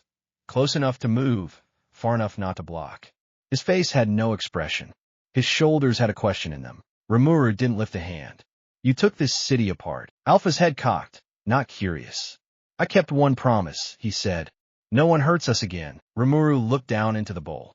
The fused shapes under the glass told small truths. A bench half sunk, a lamppost trapped mid-fall, the edge of a merchant's chalk sign, calcined and unreadable. He swallowed. Who? RIMURU asked. Alpha understood. All of them, he said. Diablo's jaw tightened, and then relaxed back to smooth. He drew in a slow breath through his nose and let it out. RIMURU felt the inhale and exhale and matched it. Why? RIMURU said, because sometimes you ask the obvious to hear the answer hurt. Because mercy got them killed, Alpha said. Because we chose restraint and it fed the enemy time. Because power is truth. Because power is justice. Because this world respects nothing else. The bowl hummed. A faint shift in the air ticked like glass cooling. Seal. He will try to eat your name off your soul. Don't widen. Don't counter with force. Counter with shape. I will track the draw. Noted, Rimuru said. Alpha took one step, and the fused slope didn't crack under him. You smell like me, he said. You were the voice. You were soft. Not anymore, Rimuru said, and meant it. Not like before. The human, Alpha said, dismissive. The weak shard. He begged for meaning while his lungs broke. I heard him die. It improved you, he added, tone flat as arithmetic. You can meet me without crying. Rimuru's teeth clicked once. He unclenched them. He asked me to come home, he said. Home burned, Alpha said, simple. His aura pressed, testing. Diablo's foot slid half a centimeter to set a deeper base. I will keep the rest safe. I will consume the threat. Starting with you. He didn't give a speech to start the fight. He reached. It wasn't a hand. It was a hole. It moved like a throat, black pressure with edges you feel in your molars. Shchke. Rimuru stepped to meet it and did not raise a shield. He let it touch his sternum. Seal. Grip on your name in 3, 2, 1. Hold your shape. Rimuru anchored, not with a castle or a crown, but with a kitchen, steam from rice, the weight of a lacquered lid in his palm, the rhythm of Shuna's small knife on a cutting board, talk, talk, talk, and the way Veldora hums one note off key when he's trying to be quiet. He anchored with a child's cheap shoes squeaking on stairs and the scratch of a pencil on a napkin. He anchored with Benimaru's slate clicks, with Malim's forehead bump, with Diablo saying, I verify. The hole tugged. Something hot slid along his ribs. He didn't move. Starving thing, he said to Alpha. That's not all we are. Alpha's hand lifted, palm out, fingers like a mockery of human bone. The pressure sharpened. Diablo shifted and then stopped because his master had not moved. A hairline crack slid across the bowl's glass. Rimuru leaned in by an inch. The hole bucked. Alpha's helm turned a fraction, displeased. Diablo, Rimuru said without looking, voice steady. Test him. It was not permission to kill. It was the line they both knew. As you wish, Diablo said. He took one step and was across the bowl, then took another and was behind Alpha like a cut in film. His heels scuffed glass, SKRRK, on purpose to make the enemy notice. Alpha noticed. His aura surged. Diablo stepped into it and let it rake his coat and didn't flinch. Do you know me? Diablo asked, mild. Alpha didn't turn. A shadow. A knife, he said. My name. Diablo asked. Alpha said nothing. Diablo's smile did not reach his eyes. Then you do not know him, he said, and struck. He did not go for the helm.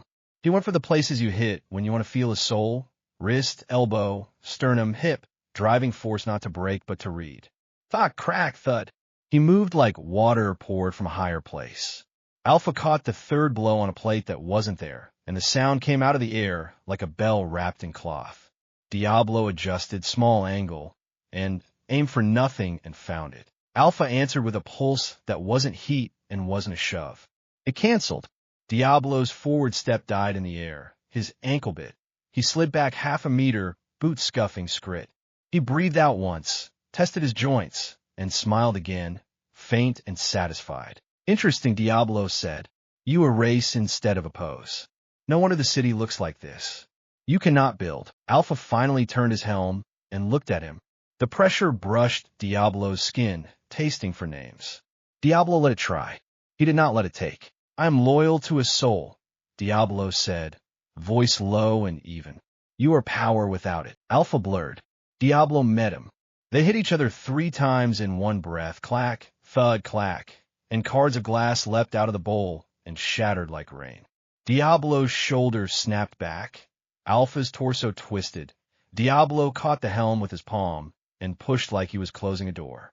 The helm did not dent.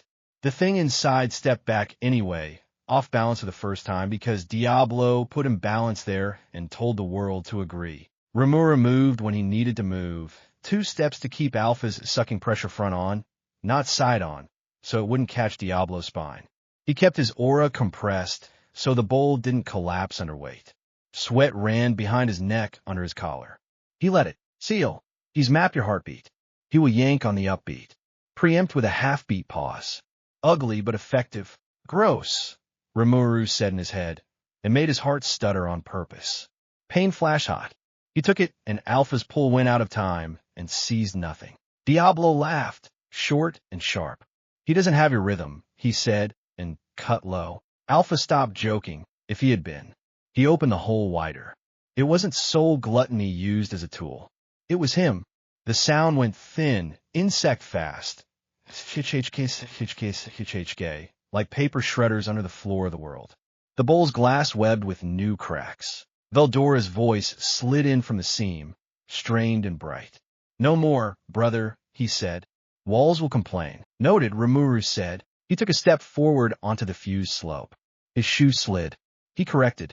He looked at Alpha and did not see the armor. He saw what the armor had seen. Shine's laugh gone mid-breath. Gobta's stupid jokes cut short. Benimaru not there to make the call because he'd been busy holding a door that wasn't enough. He saw Malim arriving late, eyes too bright, finding no one to protect. He let the heat in his chest rise and did not turn it into rage. He kept it. Alpha, he said, steady. I know why you're like this. Do you? Alpha said. The hole flexed. You came too late, Rimuru said. You walked into the square, and it was smoke and bodies and no sound.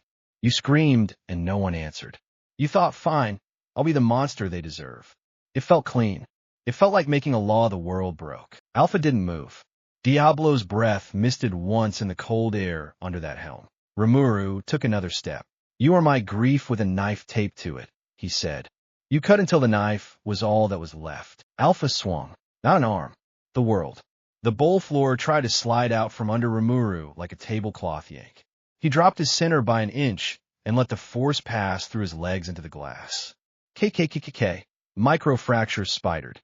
He set his heel and grabbed the cut in reality, not by meeting force with force, but by pinning it to a moment he could hold. He put himself in the moment he had held Shard Beta while he died. Warm skin, damp breath, the smell of dust and oil and metal, the steady weight of a hand that had done everything it could and chose to pass the rest. He pinned Alpha's hole to that.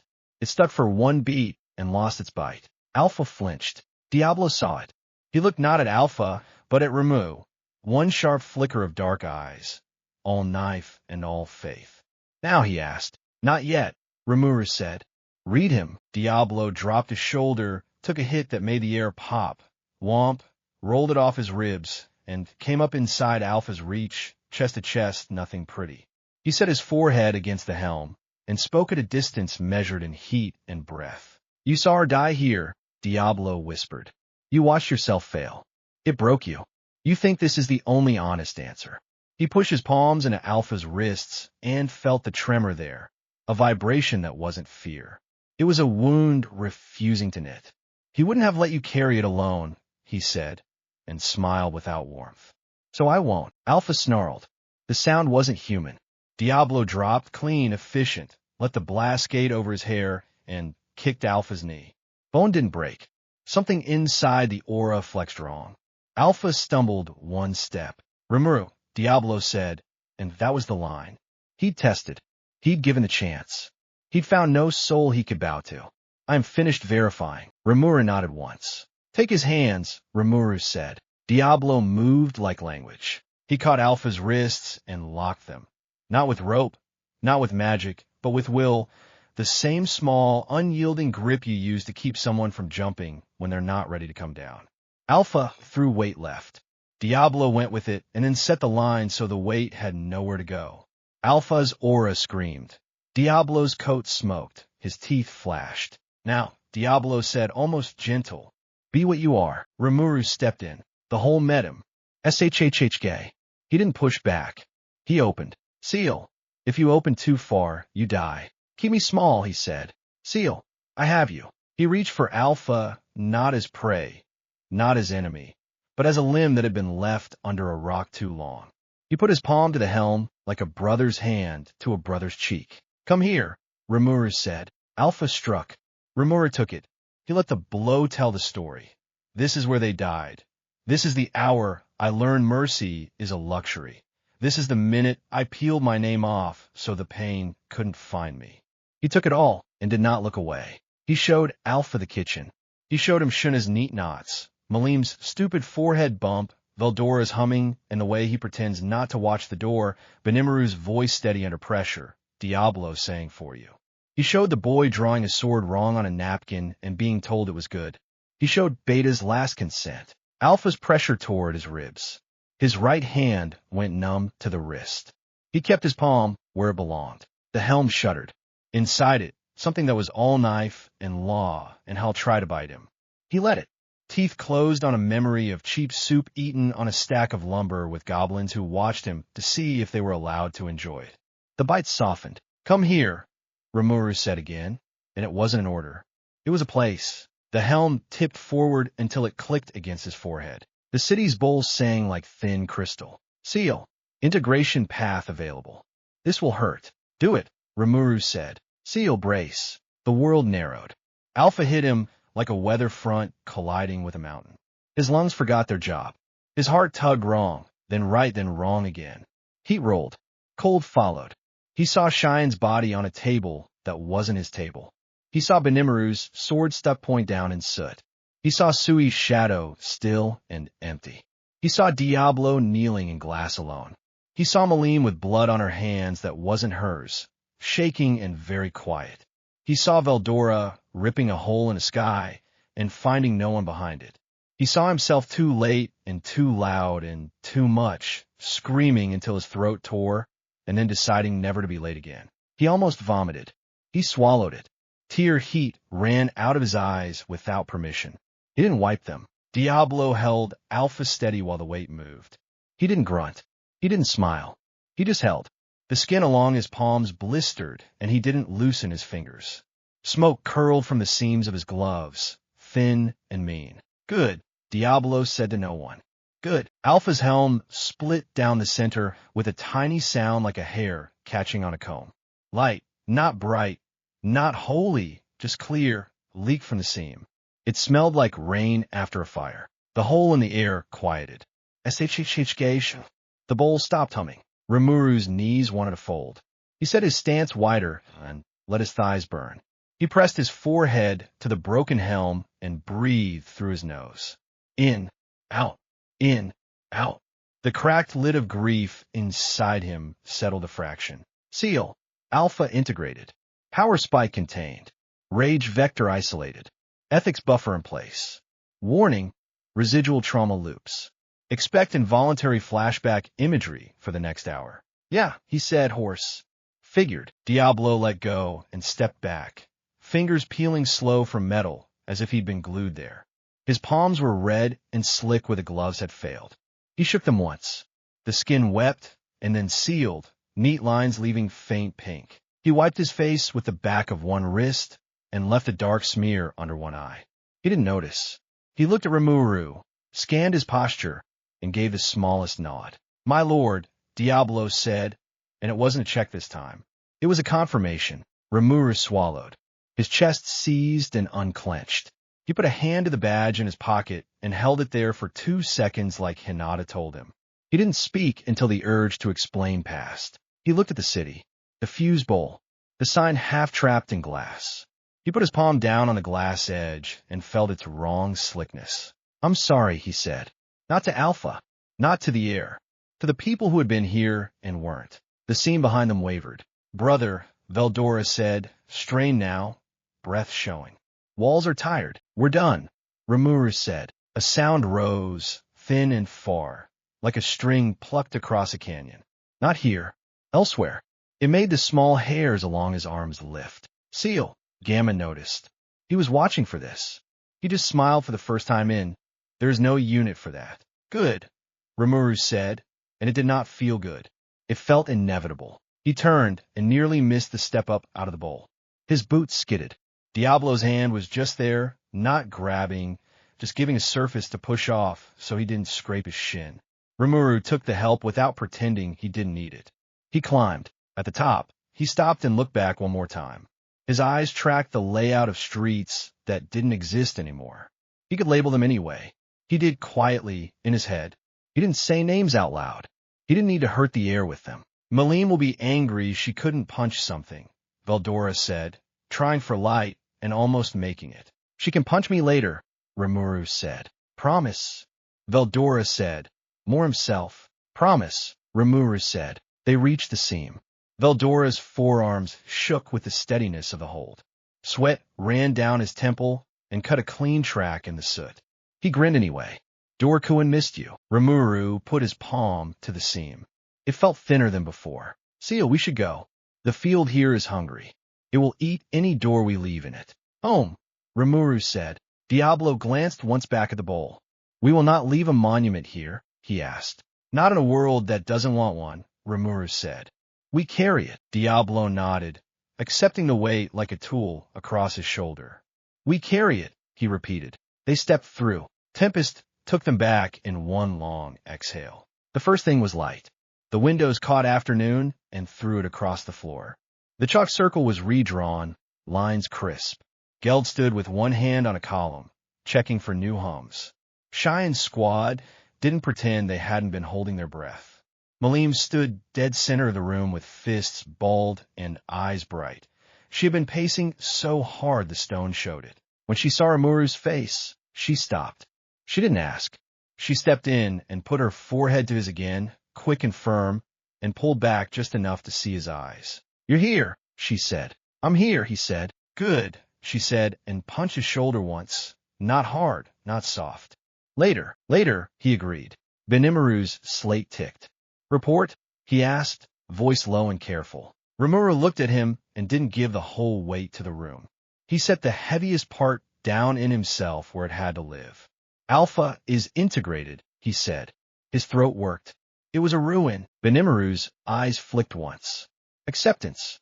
Grief. Orders waiting behind both. Understood, he said. Diablo drifted one step to the side, went down on one knee because the room needed the ceremony this time, not because he did. His left hand shook once and stopped.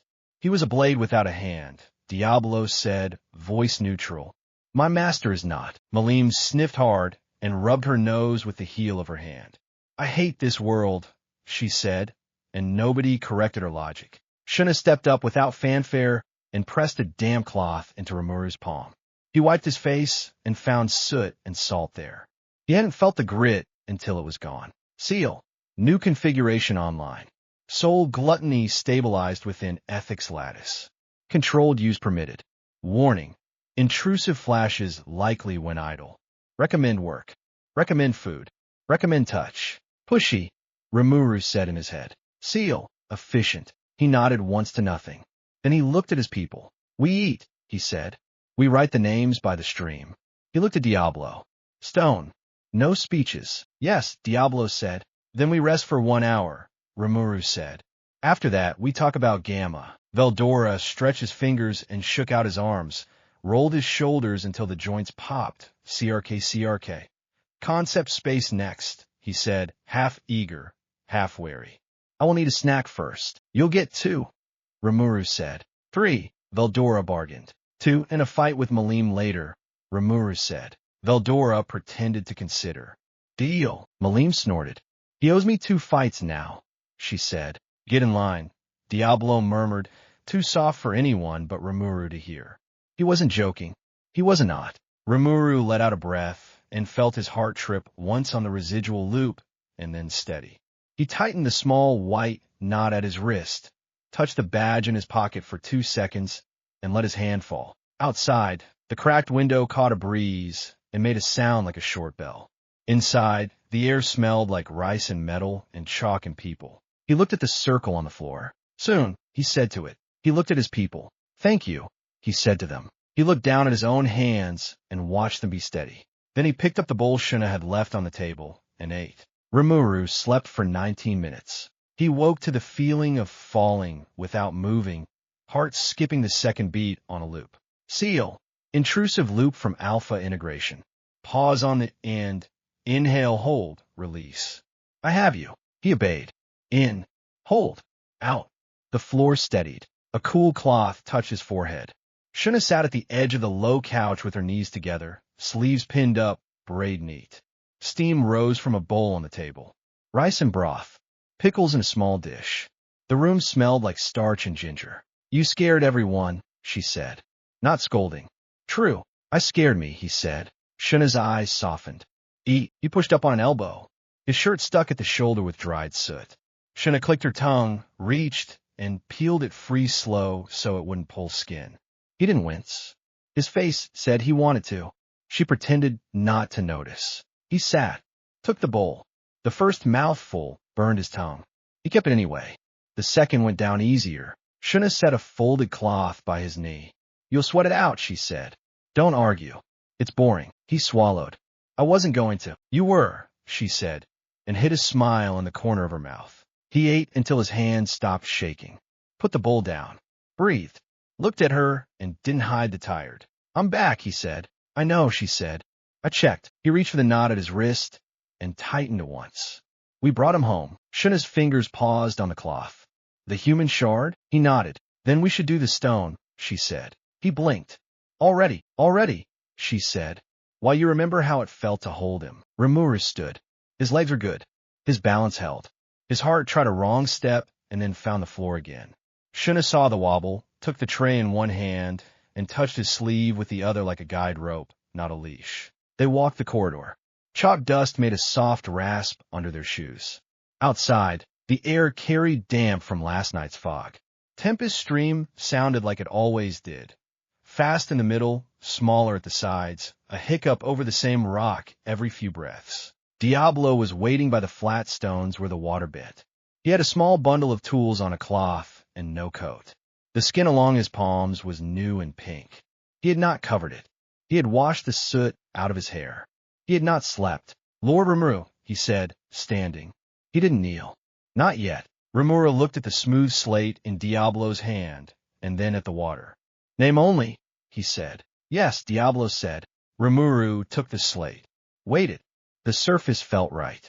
He set it on his thigh and held the chisel like a pen. What name? Shuna asked quietly. Rimuru breathed once and let Beta answer from inside the egg. Satoru, he said. Shuna nodded. Simple strokes, she said. Clean. He cut them one by one, shallow and neat, with the little mistakes people make when they don't do this every day. Diablo said nothing. He only rotated the stone with 2 fingers when the angle called for it. Rimuru finished. Blue stone dust off the grooves. The letters weren't pretty. They were obvious. He liked them that way. They set the slate against the bend rock where the water would talk to it forever and not carry it away. No speech. Diablo's mouth opened and closed. He pressed his lips together instead. Rimuru put the badge Hinata had given him under the back edge just enough that it wouldn't wash free. A secret under a name. He left it there. Malim stood a little way up the bank with her hands in pockets she didn't have, pretending she hadn't followed. She sniffed. If anyone says anything stupid, she muttered, I'll throw them in. No one will, Shuna said. Good, Malim said, and looked very hard at the stream so her eyes could do what they wanted. Benimaru came down the path slower than his normal stride.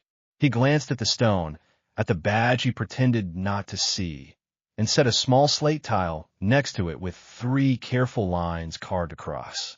For the others, he said. So the space is ready. Rimuru nodded. Thank you. Cheyenne arrived late and loud and stopped short when she saw the stones. Her hands hovered. The big laugh died small. She started, and then gave up on words and put a wrapped bundle of onigiri on the bank beside the slate. She pressed the bundle once with her palm, firm like a vow. For when he's hungry, she said, and sniffed hard, and glared at anyone who looked like they might smile at the logic. No speeches, Rimuru said, reminding himself as much as anyone.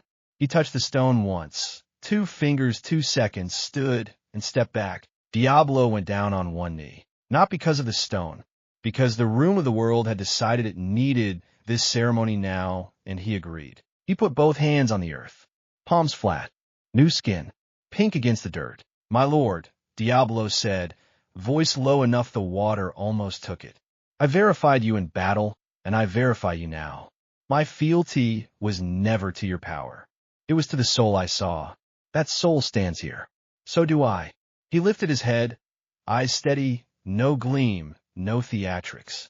Command me. The words did something to the tight place under Rimuru's sternum. He let them. Stand with me, Rimuru said. Not in front, not behind. With. Diablo's mouth made a shape that wasn't a smile and was not. He rose. With, he said, Malim kicked a pebble into the stream and watched it skip twice. Okay, she said to the water. Enough sad. We have a bored god to slap. Language, Shuna murmured, reflex. Slap is polite, Malim said. Veldora clapped once like a teacher. Meeting, he announced, too loud on purpose. If we do not plan, I will speak for an hour, and no one wants that. True, Benimaru said dryly, and led them back in. The war room smelled like chalk and metal, and people who had not left it in some hours. Sui was already there, shadow thin at his shoulder, as if he'd brought a piece of the alley back and pinned it behind him. Geld leaned on a map case and did not pretend his eyes weren't swollen. Rigard had a ledger open and a pencil stuck behind his ear at an angle that would fall if he turned too fast. Rimuru took his seat and didn't sit like a throne. He sat like a person at a table. He set both hands down, palms open. Benimaru clicked his slate stylus. Status, seal, emotional, physiological, and cognitive subsystems stable within acceptable variance. Alpha's rage vector-caged. Beta's empathy core fully integrated. I could do ethics math now, and it's useful. Rimuru's mouth twitched. Seal is stable, he said. So am I. Good, Benimaru said. Next target, Gamma. Hold. Rimuru looked at Diablo. Public renewal is done. Diablo gave a tiny nod and shifted one step to Rimuru's side. The room's shoulders dropped a fraction. Sui, Rimuru said. Scouts report quiet, Sui said. His voice was soft as always. But the quiet feels like a held breath. That's because someone is watching us, Veldora said, cheerful again now that the stream had been fed. Someone old. Someone bored. He rocked on his heels. I like when bored things look at me. It means they want to show. Brother, Rimuru said. Yes, Veldora said, still cheerful, and stopped rocking. Rimuru rolled the small badge in his palm once. Put it back in his inner pocket. Seal, seal. Gamma's signature is clean. No static, no panic. He is full synthesis. He can build out of nothing. He has been alone for longer than the word long accounts for. He is curious now. The alpha integration pinged him like a bell. Benimaru leaned forward. He will force a battleground of his choosing. Seal, he will invite us. He will not refuse us. He has not had a worthy variable in. No unit. There is no unit. Motivation. Benimaru asked. Boredom, Rimuru said. He's tried everything else. He wants meaning or an end. Malim cracked her knuckles. We'll give him both, she said. Preferably the first one, Shuna murmured. Cheyenne raised a hand like a kid in class. What do we hit? She asked. Is it a punch thing or a think thing? Answer carefully. Rimuru rubbed his thumb along the knot at his wrist. Both, he said. He fights with rules.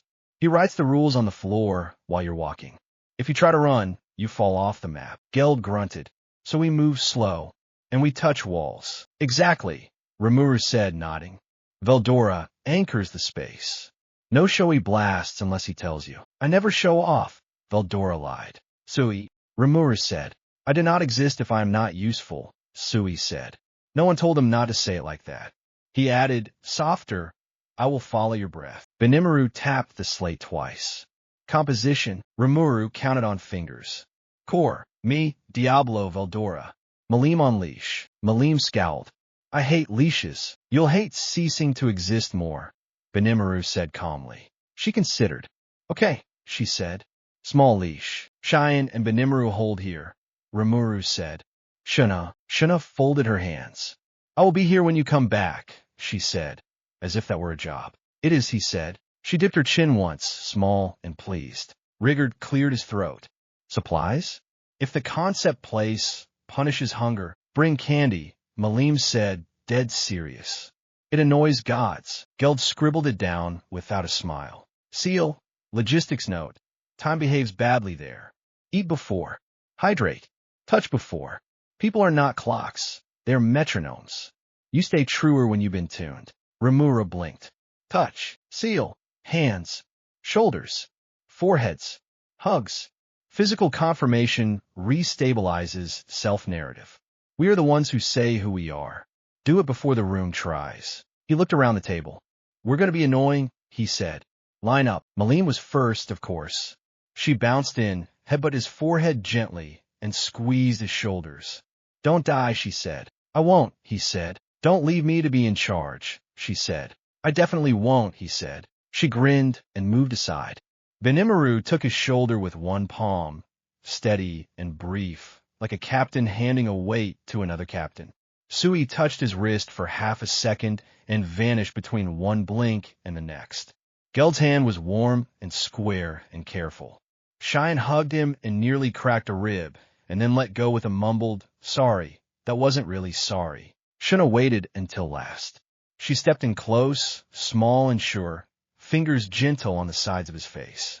She looked at him like she could see which parts were new and which were old and loved both.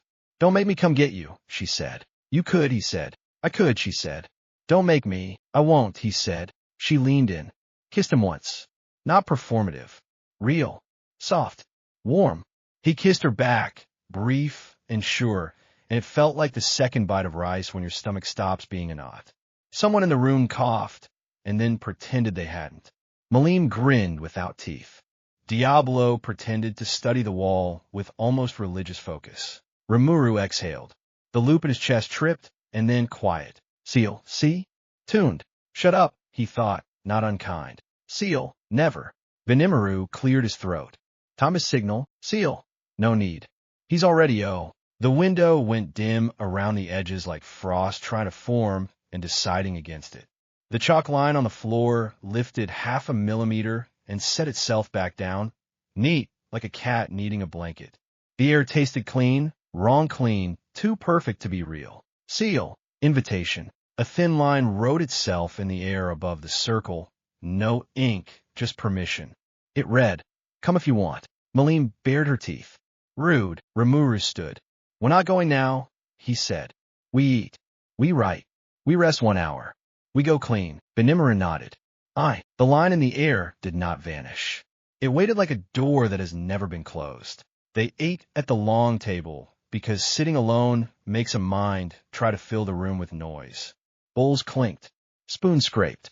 People bumped shoulders like normal, and no one apologized for it. Rimuru dropped 3 sugar candies into Malim's palm. She pocketed 2 and sucked the third with dramatic joy. Veldora stole one and pretended Malim hadn't meant for him to. Diablo stood behind Rimuru's chair at a human distance, not the ritual ones. He watched the room, not the walls. When anyone looked at him too long, he tilted his head and softened his eyes, and they remembered he was not a blade for them. He was a blade for one person, and that made them feel safer. Not because he was tame, because he was honest. Cheyenne slid a cup across to Rimuru.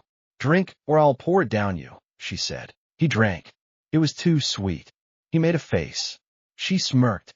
Small rhythms held. When the bowls were empty and the noise in a room had turned into tired talk instead of brittle, Rimuru pushed his chair back and stood. "Names by the stream at sunset," he said.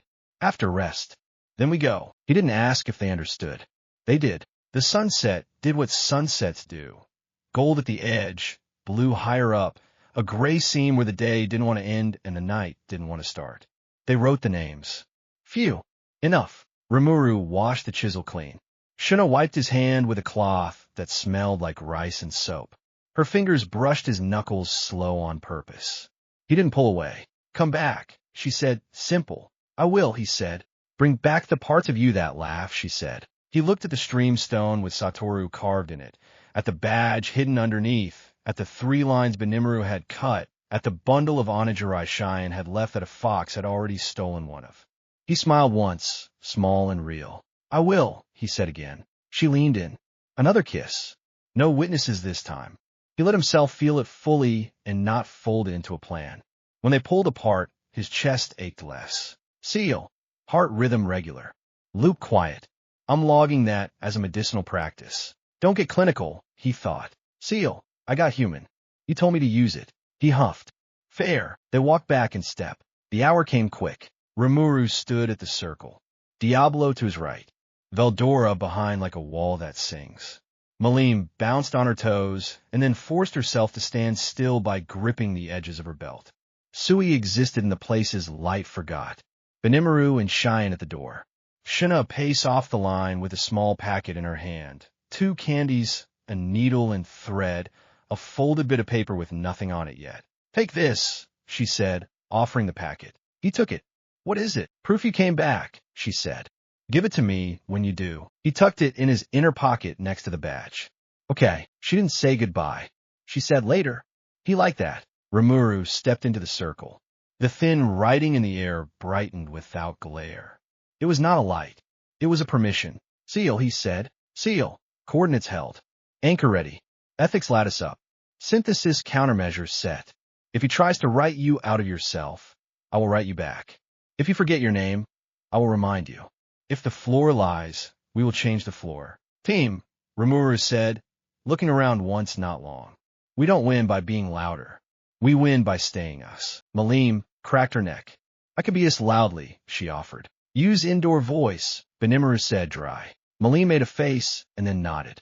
Veldora set his hands. I will hum in key, he said. You never. Rimuru started and left the rest for later. Diablo rolled his shoulders once. The new skin on his palms was pale now, healed to smooth. He flexed his fingers. My lord, he said. With, Rimuru said. With, Diablo echoed. Rimuru put his palm to the air where the permission line hung. It felt like cool glass. It felt like nothing. He pressed. The room tilted. The chalk lifted and did not fall back down. Seal. Last human check. Shuna. Rimuru said without turning. Here, she said. He felt the word hit the back of his neck and sit there like a hand. He stepped. The door took them. The last thing in Tempest was the sound of the stream tripping on that one stubborn rock.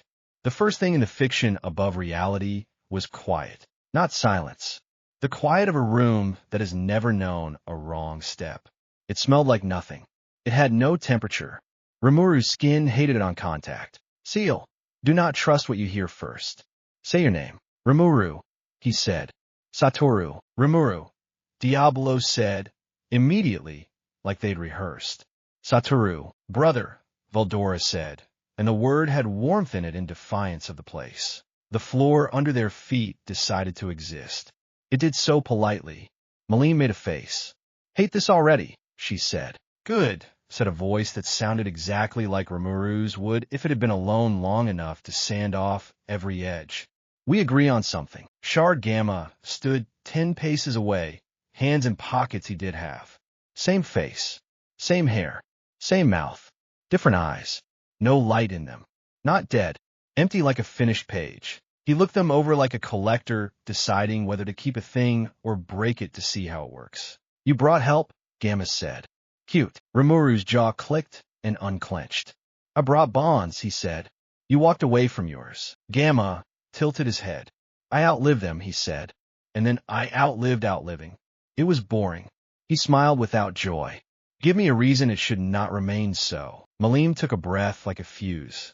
Rimuru raised 2 fingers a millimeter without looking at her, and the breath went out between her teeth as a hiss instead of a shout. Fine, she muttered. Rimuru took 1 step forward. The floor accepted the footfall after a tiny delay, like a petty host. He did not lift his voice. I will, he said. Gamma's eyes warmed half a degree. At last, he said, and the room that wasn't a room tightened like a belt. Seal begin. Rimuru did. It felt like standing on a page that refused to wrinkle. No smell. No temperature. A floor that only existed because they said so. Rimuru's skin crawled at the neatness. Gamma watched with his hands in his pockets and the loose posture of a man who had run out of clocks. You brought a crowd, Gamma said. Say your names. It helps the room decide what to call you before I do. Rimuru. Satoru. Rimuru said. Diablo. Diablo said instantly like a reflex. With Veldora.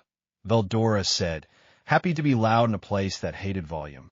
Storm Dragon. Malim rolled her neck. Malim Nava, she said, then remembered and added, on a small leash. Gamma's mouth tipped. Good. Playtime. Seal. He will try to write the rules at the same time he applies them. I will keep a ledger. Do not argue with the rule. Replace it. Copy, Rimuru said and stepped. The step landed late by half a heartbeat. Gamma's rule. All movement occurs after judgment. The floor waited to see if Rimuru deserved to move. Rimuru fed at the memory of Hinata's badge pressed to stone. The floor stamped approved and caught up. Gamma's gaze flicked, almost pleased. You learned to write back. Someone taught me to spell, Rimuru said. Gamma lifted a hand and pinched forefinger to thumb. The horizon folded until it was an arm's length away, then stretched to the size of city. His fingers never moved more than that pinch. He looked bored while doing it. Why bonds? Gamma asked. Why noise? Power is quiet. Quiet is peace. Quiet is nothing, Rimuru said. Nothing doesn't hurt, Gamma said. Nothing doesn't mean, Rimuru said. Gamma's eyes warmed a fraction. Good, he said, and took his hands out of his pockets. The room came for Rimuru's memories first. Not a blast. An edit. The stream in Tempest flickered and lost its hiccup over the stubborn rock. Shuna's rice smelled like air. Malim's forehead bump landed without weight. Seal. He is deleting modifiers. He will reach nouns next. Patch deployed. Restore weight. Smell sound. I require proofs. Rimuru spoke before the floor could answer for him. Rice, steam, ginger, he said. Shuna's braid pinches when she's thinking. Malim's head is warm. He put his palm on Malim's crown without looking. Warm, he repeated. Malim leaned into the hand on instinct, annoyed at herself for needing it and needing it anyway. Warm, she said, and the room had to agree or call her a liar. It chose agreement. Gamma hummed. Interesting. He snapped his fingers. The sound didn't echo. Diablo's name blurred for a blink. D. And then nothing where a word should sit. Diablo smiled without teeth. He placed his left hand over his chest. I am Diablo, he said mildly. The room tried to disagree. He let it. Then he added, I am what he calls me. Rimuru glanced. Diablo. The name hit and stuck. The blur filled in neat. Gamma's eyebrow lifted. Faith as glue, Gamma said. Primitive. Effective. The floor narrowed under Rimuru's right foot. A rule wrote itself small and ugly at his heel. The one who moves first loses. Gamma smiled the bored smile. Stop moving, he said. Rimuru moved anyway and refused to lose. He rewrote the header in small, simple script. We speak on the first beat. We move on the second. We decide on the third. His heart matched the cadence. BA say, dumb step.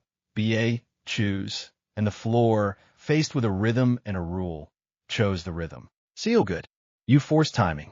He dislikes timing. He wants absolute. Gamma's hand opened. Something like a threadless needle pressed at Rimuru's chest. Hunting for the whole alpha had gnawed open.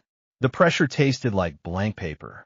Rimuru tightened his grip on the white, knotted his wrist, and set his shoulders. Don't chase the hole, he said to himself, and felt Beta a nod from somewhere deep. Stop narrating, Gamma said, amused. Make me, Rimuru said. Gamma made a small cut in reality and poured no through it. The space in front of Rimuru became a quiet refusal. No color, no sound, no direction. The no pushed like water with no wet. Diablo's coat fluttered without wind. Malim's hair lifted. Veldora's grin thinned. Veldora planted his feet and hummed. Not loud, not showy. One note. He matched it to Rimuru's 3-beat rule and slid it under like a bar drone. Steady, not pretty. The refusal buckled a little where the note ran, the way mud gives when you show a path. Gamma's eyes flicked. A metronome, he said. Cute. Metronomes keep people honest, Veldora said. Also, I like this note. Malim couldn't stand still any longer. Can I hit him? She whispered, very loud. Not yet, Rimuru said. When? She hissed. When I say. Rude, she muttered. Gamma bent his head, as if listening to something no one else could hear. He's interesting, he said to Rimuru, meaning Veldora. He shouldn't be. Dragons bore quickly. He sings off-key, Rimuru said. It helps, Veldora beamed. Then he winced when the quiet pressed harder, and the room tried to bounce his note into a tidy, lifeless tone. He dug his heels. No, he told the rule. I hum how I want. Seal. Conceptual pressure rising. He will try a total erase. He will not aim at you first. He will aim at the place you stand. If the place goes, you go with it. Anchor. Rimuru planted 3 anchors the way he always did. A kitchen table, a stream over a rock, and a forehead bump. He added a new one. The cut stone by the water with Satoru carved into it in his own messy lines. For corners. The room tried to call them sentimental. He let it. Sentiment worked. Gamma walked. His steps landed exactly on time with the drone. He did not change the note. He could have. He didn't bother. He stopped 3 paces away and looked at Rimuru like a mirror looks at a person who has been outside all day. You added the human first, Gamma said. It hurt. It mattered, Rimuru said. It will make it worse, Gamma said, tone flat, not threatening, just stating a weather report. You will feel more when you decide. I want to, Rimuru said, and watched Gamma's eyes change by a hair. Good answer, Gamma said. He lifted his hand. Now lose something. The air grabbed a memory and pulled. It went for Shuna first. Her laugh dipped. Her fingers lost their light. Rice turned into texture without taste again. Then it reached for the stream and took the hiccup. It rolled on and reached for Diablo and found the word with and tried to file it down in ear. Rimuru's breath hitched. He spoke fast before the floor could finish the theft. Shuna burned her first batch and cried. He said, We ate anyway. Malim's head is hard. She headbutts too high when she's excited. Diablo doesn't stand behind me. He stands with. He slapped his palm down on Diablo's shoulder. The room flinched at the touch. With, he repeated. Diablo's eyes closed for half a second. When they opened, they were dry and dark and sure. With, he said. Malim elbowed Rimuru in the ribs hard enough to make him grunt. And me, she demanded. You bite your lip when you're trying not to cry, he said. She scowled and looked away fast so no one could see her smile. Shut up, she muttered. Gamma watched them hold their little truths and let the room choke on them. He sighed. You're going to try to talk me out of it, he said. Out of what? Rimuru asked. Out of ending this, Gamma said. Ending what? Everything, Gamma said as if he were bored with how big the word was. I have worn the world smooth. There is no grain left to catch on. It slides. It is quiet. It is worthless. You will tell me to keep it. You will say people. You will say purpose. He tilted his head. Convince me. Or let me go. Rimuru did not give a speech. He reached into his pocket and touched the small packet Shuna had given him. Paper. Thread. Candy. Proof of return. I promise people, he said. I promise Rice. I promise fights that end with bruises and not erasures. I promise you won't be alone. Gamma's mouth flattened. Promises are noise, he said. Rimuru stepped in close. The floor tried to stall him and failed. Then test me, he said. Fight me by rules that mean something and see if I break. Gamma's eyes sharpened for the first time. Good, he said, and the floor wrote a new header in small, fussy script neither of them had penned. Duel of causality. Seal. He will define cause before you act, so your actions become his proof. Define purpose first. Make the cause serve it. Got it, Rimuru thought. Gamma spread his fingers. Threads of not light stretched between them. Each thread hummed a small claim. This hits because you moved. This cuts because you lifted your hand. This wins because you wanted to. He flicked one. It sang a thin ting and snapped toward Rimuru's throat. Rimuru didn't throw up a wall. He spoke his purpose, so simple the room couldn't make it clever. Protect and carry. He moved on the second beat, not the first, hand his own throat, not to block, but to hold the place the thread wanted. The thread arrived and found a hand already there. It slid down his palm, hot, and bit his skin. He hissed. He didn't let go. Carry, he said again, and tucked the hot thread into his fist like a strap. Gamma flicked a second line. It aimed at the name in Rimuru's chest. Diablo stepped and put his forearm there because he had already chosen that job. The line hit him first. His new skin blistered. He smiled, thin. Gamma narrowed his eyes a little. Why suffer? He asked Diablo, curious. Because he does, Diablo said easily. I am greedy. I want to share. Gamma clicked his tongue. Cute. He sent 5 more causes at once. Malim twitched and swallowed a shout. She did not move. Veldora hummed louder by a breath, and the thread's pitch wobbled. Rimuru threw Alpha's weight into one of them. Short, brutal, and direct. He didn't blast. He yanked. The thread snapped and coiled into his hand. It burned. He didn't drop it. He looped it around his wrist and tied it into Seal's waiting lattice. Seal, ethics hold. Rage contained. Continue. Gamma smiled with the corners of his mouth only. That felt good, didn't it? He said. It did, Rimuru said. I didn't let it own me. Yet, Gamma said, and stepped forward like a man finally interested. The next exchange had sound. CRK. The floor complaining as 2 rules collided. TCH. Diablo's heel pivoting, smooth. Thud. Malim dropping one knee to keep from exploding out of turn. Veldora's note keeping the space in tune. Gamma blurred without moving. He rewrote distance as a suggestion and was at Rimuru's ear. You think meaning saves you, he whispered. Meaning is a leash. Rimuru turned his head and answered so close their words touched in the air. Then I choose it, he said. I pick the leash and I keep the dog from biting. Gamma's breath ghosted. Still cute. He flicked his fingers and erased the kitchen. The table disappeared. The rice steam went cold and flat. The knife stopped talk.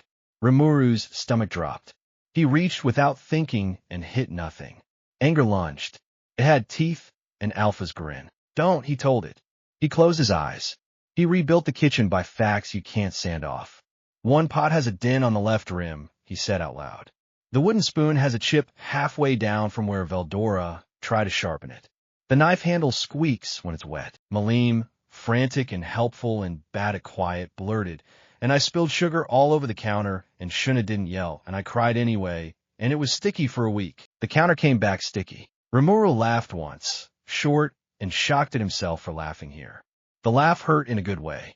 Gamma blinked. You brought a chorus, Gamma said. They're loud, Rimuru said. It's annoying. I like it. Gamma took one long, easy breath. Fine, he said. We try another way. He reached up and pinched again. This time he didn't touch memory. He touched law. Gravity loosened. Then it tripled. The floor tried to be a wall. The wall tried to be a floor. It felt like a shrug. Veldora planted both feet and let his aura widen in a flat disc instead of a dome. He rotated the MMM a quarter note down and let it sit there, stubborn. His knees shook. He grinned harder. Anchor, Veldora said. I am a rock. You are a dragon, Gamma said.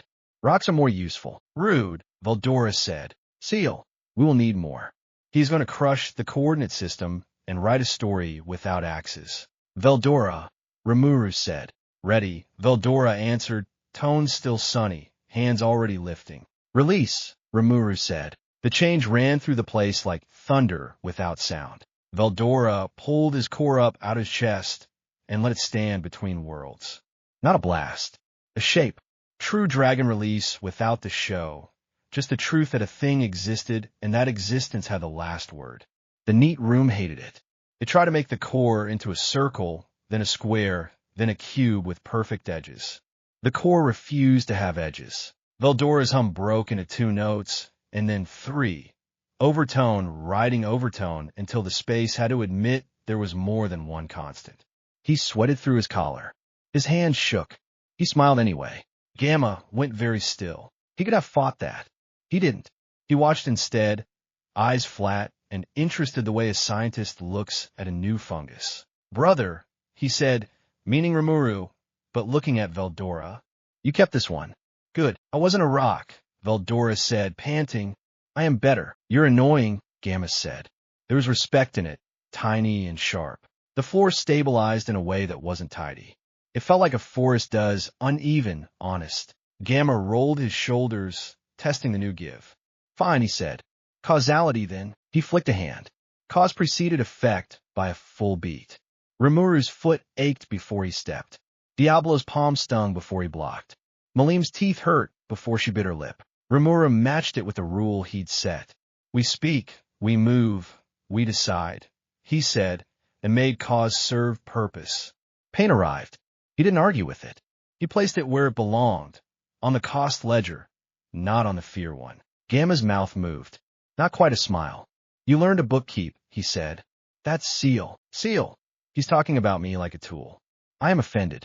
Also flattered. I am complex. Stay with me. Rimuru thought. Seal always. Gamma stopped playing with the edges and finally put his hands up like a fighter who cared. He stepped in. Rimuru stepped to meet him. Diablo took the blind angle. Malim vibrated in place and did not go because the leash was on and she had put it there herself. They hit each other in small, mean ways that mattered. Thok, forearm to forearm. KK, joint checked and released. WHM, space bending around a palm heel. SHHHK, Alpha's bite trying to get out and failing on Seal's lattice. Veldora keeping the room from deciding to be a knife. Gamma didn't breathe hard. He didn't need to. He wasn't pretending to be mortal. He was pretending to be interested. It was more dangerous. You are using grief as a tool, Gamma said, catching Rimuru's elbow and turning it an inch to make his shoulder sing. You will get cut. I'm already cut, Rimuru said, and landed a short punch that didn't do anything to Gamma's face and did everything to Rimuru's heart, because he did it knowing the cost and not caring. Gamma's head snapped a millimeter. He paused. Then he laughed, quiet, surprised, rusty. There, he said. That. He stopped altogether and stepped back. He lifted a finger like a teacher about to draw on a board.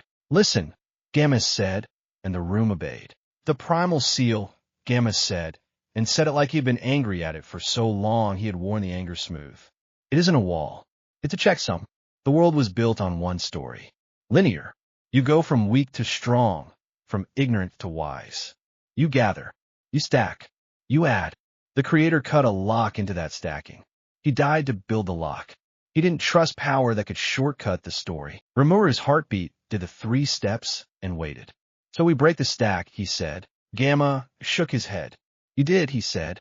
You split. You made parallel stories of self. Hero, tyrant, apathy, prime. That was the error the lock couldn't check, because there's no checksum for simultaneous you. The seal sees one path. You bring it 4. Seal.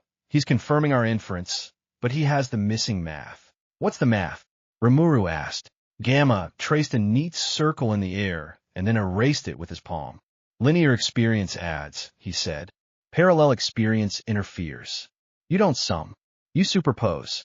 You don't push harder. You hold contradictions without collapse. The lock expects pressure. It doesn't expect harmony. Veldora huffed. Music, he said, pleased to have an analogy that wasn't a metaphor. Chords, no metaphors, Gamma said, deadpan, and Veldora pretended to pout. Rimuru rubbed his wrist, not once. How do we do it without blowing the room? He asked. We almost tore when Beta joined. Gamma looked at Veldora. You already know, he said. Veldora straightened, pride and dread in equal measure. Anchor, he said. Cost? Rimuru asked, not blinking. Body, Veldora said. Not soul. I will be smoke for a while. Rimuru nodded once, slow. It hurt in his throat. He didn't hide it. Gamma watched the hurt and did not flinch away from it. That will hold, he said. One more thing. He lifted his hand. On the tip of his finger sat something that wasn't a thing. It was the idea of knowing how to write rules without breaking people under them.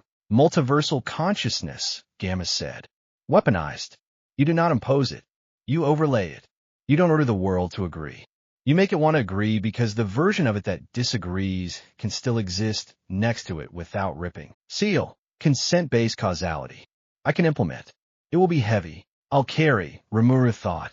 Seal, we will. Gamma looked at the hum, at Veldora's hands, at Diablo's steady shoulder, at Malim grinding her teeth and not moving. He looked at Rimuru, close and plain and not pretty. You made a kitchen out of gods, Gamma said. Fine. He lifted both hands like a man washing them. I'm tired, he said. I want to be part of something that isn't just me. Take it. He stopped holding himself separate. The room lurched. Not a blast. A give. The version of Rimuru that had outlived the word long stepped forward and put his forehead against Rimuru's, like Malim always did when she wanted to say yes without language. The touch was cold and not. It smelled like nothing, and then like rain after a fire, and then like rice and ginger, and then like old paper, and then like skin. Seal. Integration path open. Ethics lattice braced. Rage vector isolated. Apathy vector warmed. Warning. Conceptual backlash will cascade if anchor is not deployed in 3, 2. Now, Rimuru said. Now. Veldora echoed and opened. True Dragon release rolled out. No war. No thunder. The room tried to write neat edges around it again and failed again.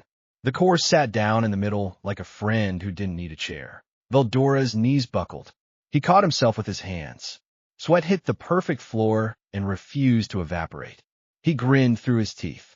I'm fine, he lied, thrilled. Malim moved her hands from fists to flat palms and pressed them to the floor like she could keep the world from popping. I hate this. She didn't look up. I'm here. Diablo slid an arm behind Rimuru's back without touching and kept it there, The way you stand close to someone who's going to faint and pretend you're just admiring the view. With, he said, quiet. Gamma's eyes finally softened. There, he said again, like a man who got to taste a flavor he thought gone. Do it. Rimuru didn't close his eyes. He watched. He watched Alpha's knife find a sheath made of Beta's hands. He watched Beta's hands learn how to hold without shaking because Gamma's knowledge told them where to put the weight so it didn't hurt. He watched Prime, the part of him that had sat on a throne and tried to be small enough not to break the room, get up and stand at the counter with the rest. He breathed. In. Hold. Out. Seal. Begin superposition. Rimuru felt his name try to split into 4 sounds and then resolve into one. It made the hairs along his arms lift. It made his teeth ache. It made him want to vomit and cry and laugh and sleep. He took Diablo's forearm with his left hand and Shuna's packet with his right, and held both while the world tried to decide what it was. Gamma spoke one more time, close enough that the word hit Rimuru's cheek. Don't throw away the boredom, Gamma said. Use it. It tells you when to build. Rimuru nodded.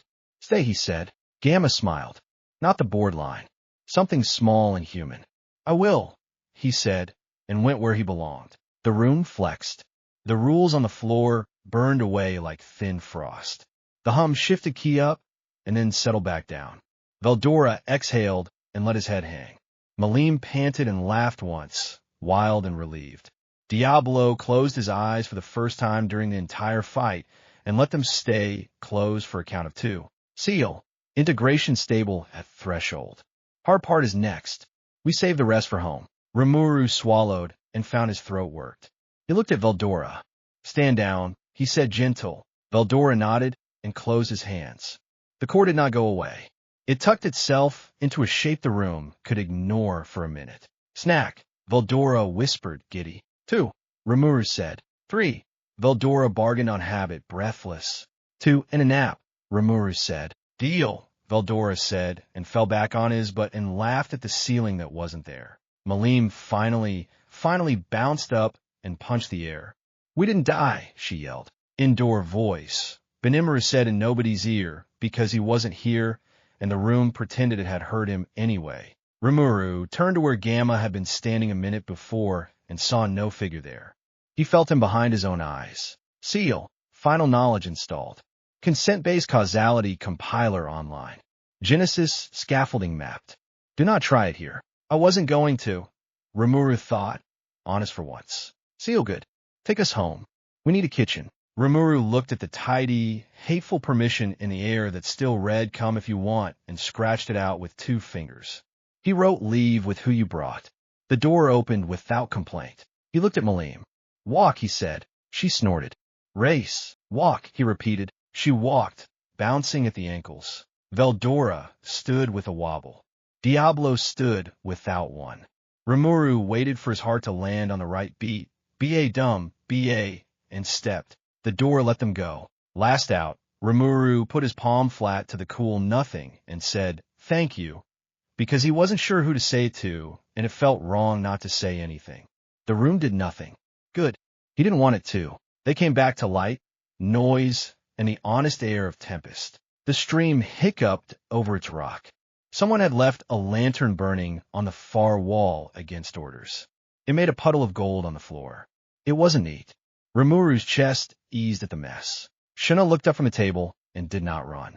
She crossed the floor fast and then slowed, hands out, eyes on his face like she could tell if he was all there by the way his mouth sat. Later, he said, voice rough. Later, she agreed, calm, and slipped her fingers into his for just a second. Proof? She asked quietly. He pulled the little packet from his pocket and put it in her palm. I kept it, he said. She closed her hand around it and smiled into her eyes. Good, she said. Then she leaned in and touched her forehead to his, soft and steady. And it was simple and it was real, and the room had to agree or break. Malim flopped on a bench and stuck out her tongue. I didn't punch anything, she complained. You will, Veldora said. After snack, Diablo stood a half step to Rimuru's right. He looked at the room and at the people and finally let his shoulders drop the smallest amount. With, he said again, like a prayer. Benimaru arrived like he had never left and set his slate on the table. Report, he said, voice dry because if it wasn't dry it would shake. Rimuru exhaled. Gamma joined, he said. We didn't break. Gelt's head sagged forward. Sui's shadow slid back onto his shoulder like it had taken a walk and returned without being seen. Cheyenne wiped both eyes with both hands and scowled at anyone who might comment. No one did. Seal, we are at the edge. Chapter 7 will be heavy. Eat. Sleep 26 minutes. Then we write the new rule. Rimuru nodded. We eat, he said. We sleep a bit. Then we finish. He turned to Veldora. 2 snacks, he said. Veldora tried to look noble and failed. And a nap, he said, proud of remembering. Rimuru looked at the door they'd used and pretended it was just the door again.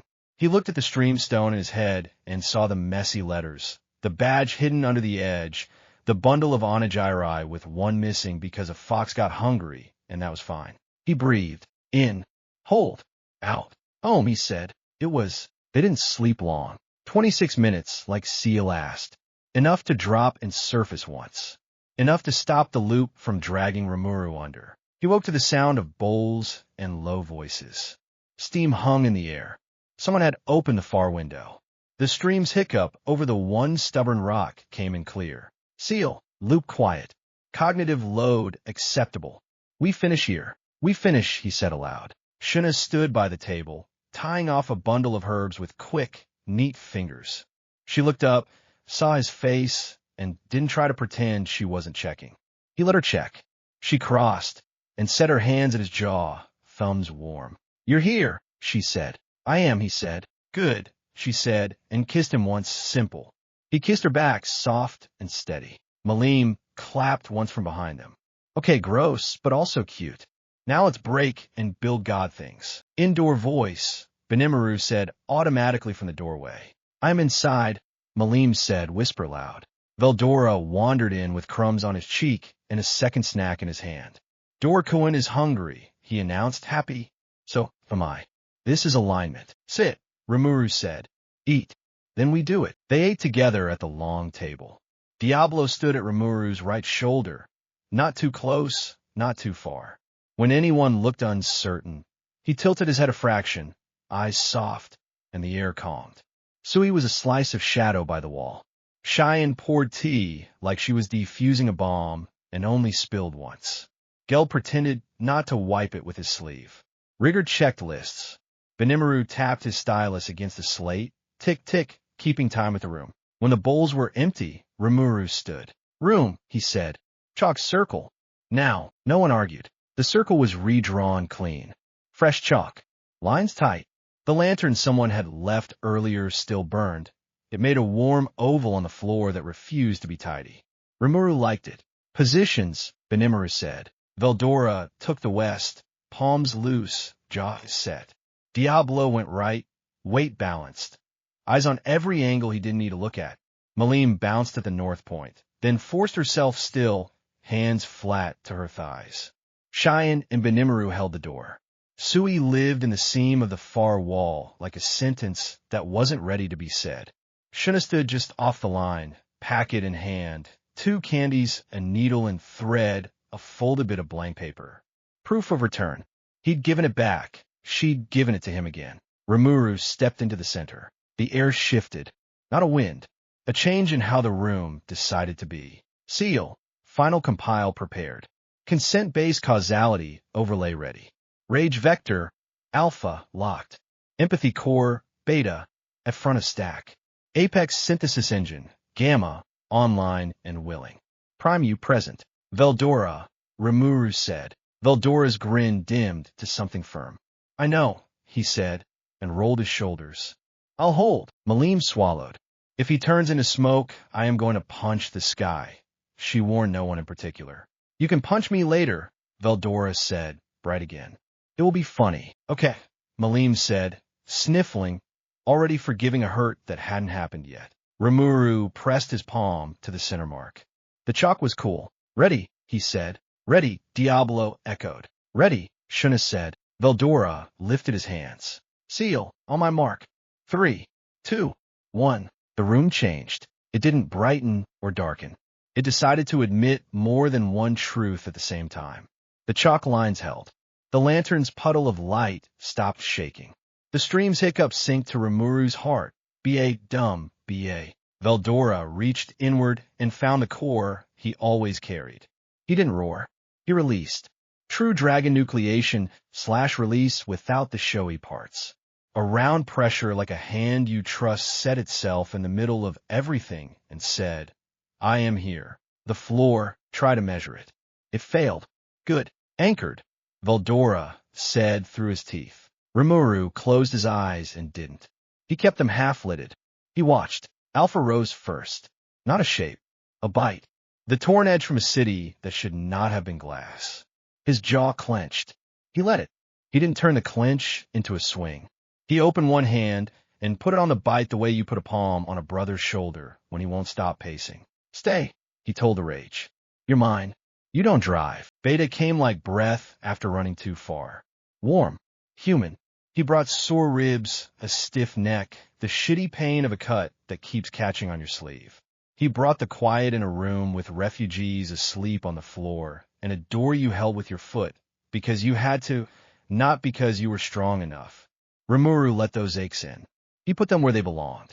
You stay at the wheel, he told Beta. Hands on 10 and 2. Gamma arrived without noise. Not coal now.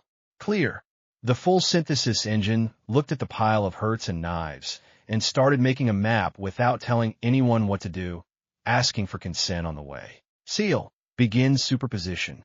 For selves, for vectors. Do not sum. Overlay. Keep contradictions live. Breathe. Rimuru breathed. In. Hold. Out. The pressure increased. The chalk groaned. The lantern flame grew a ring and then settled back down, stubborn. Malim's fingers dug lines into her thighs. Can I help? She asked, very small. Be here, Rimuru said.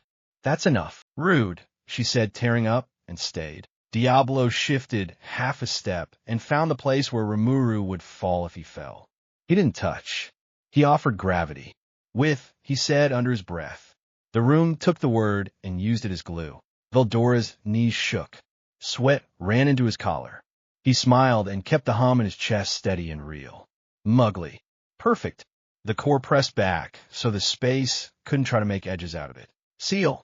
Ethics lattice engaged. Rage contained. Apathy warmed. Empathy leading. Compiled Genesis scaffold. Y/N. Yes, Rimuru said. It started as a sound that wasn't a sound. A click as if two pieces of a thing had finally found the notch they were made for. Seal. Naming moment.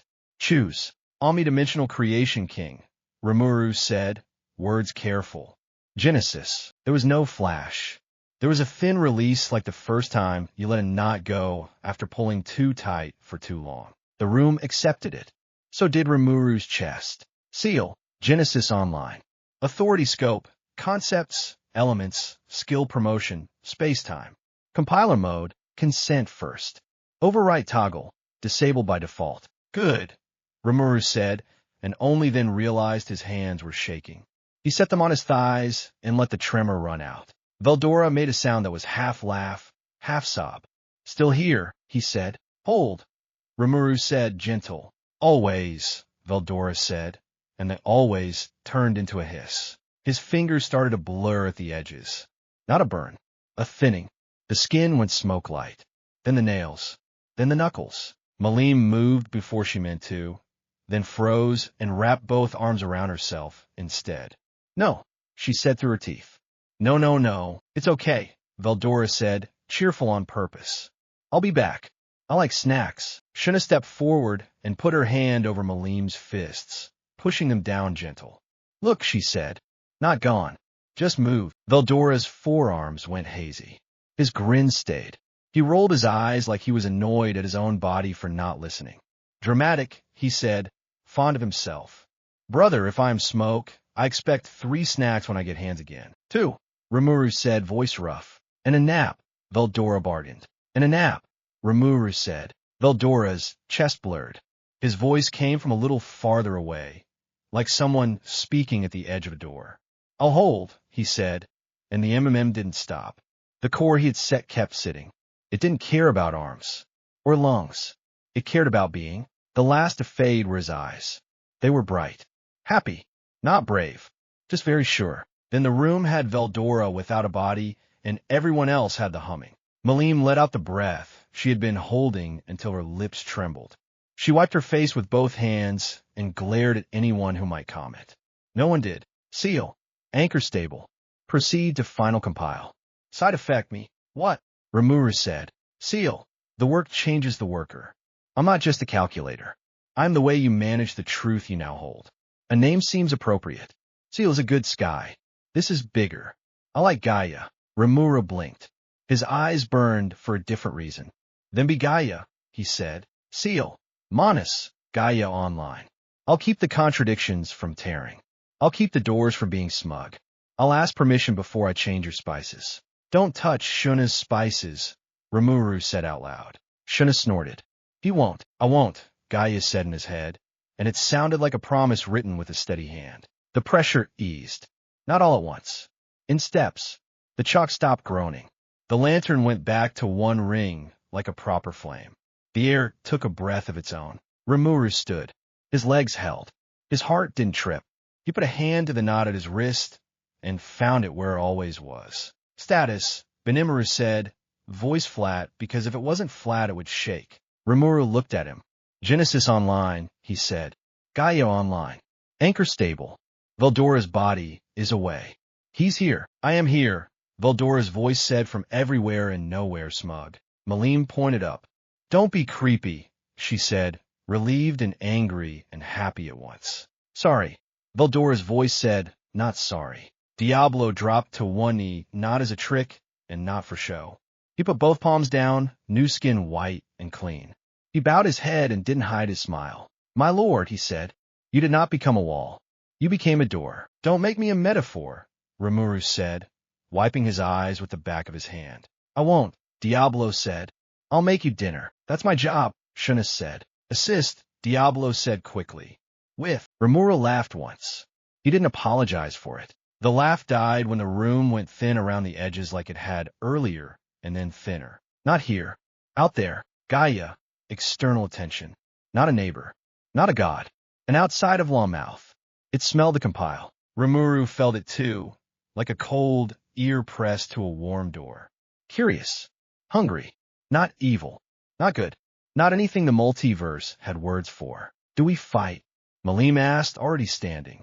Not here, Rimuru said. He closed his hand around Genesis and did not make a weapon.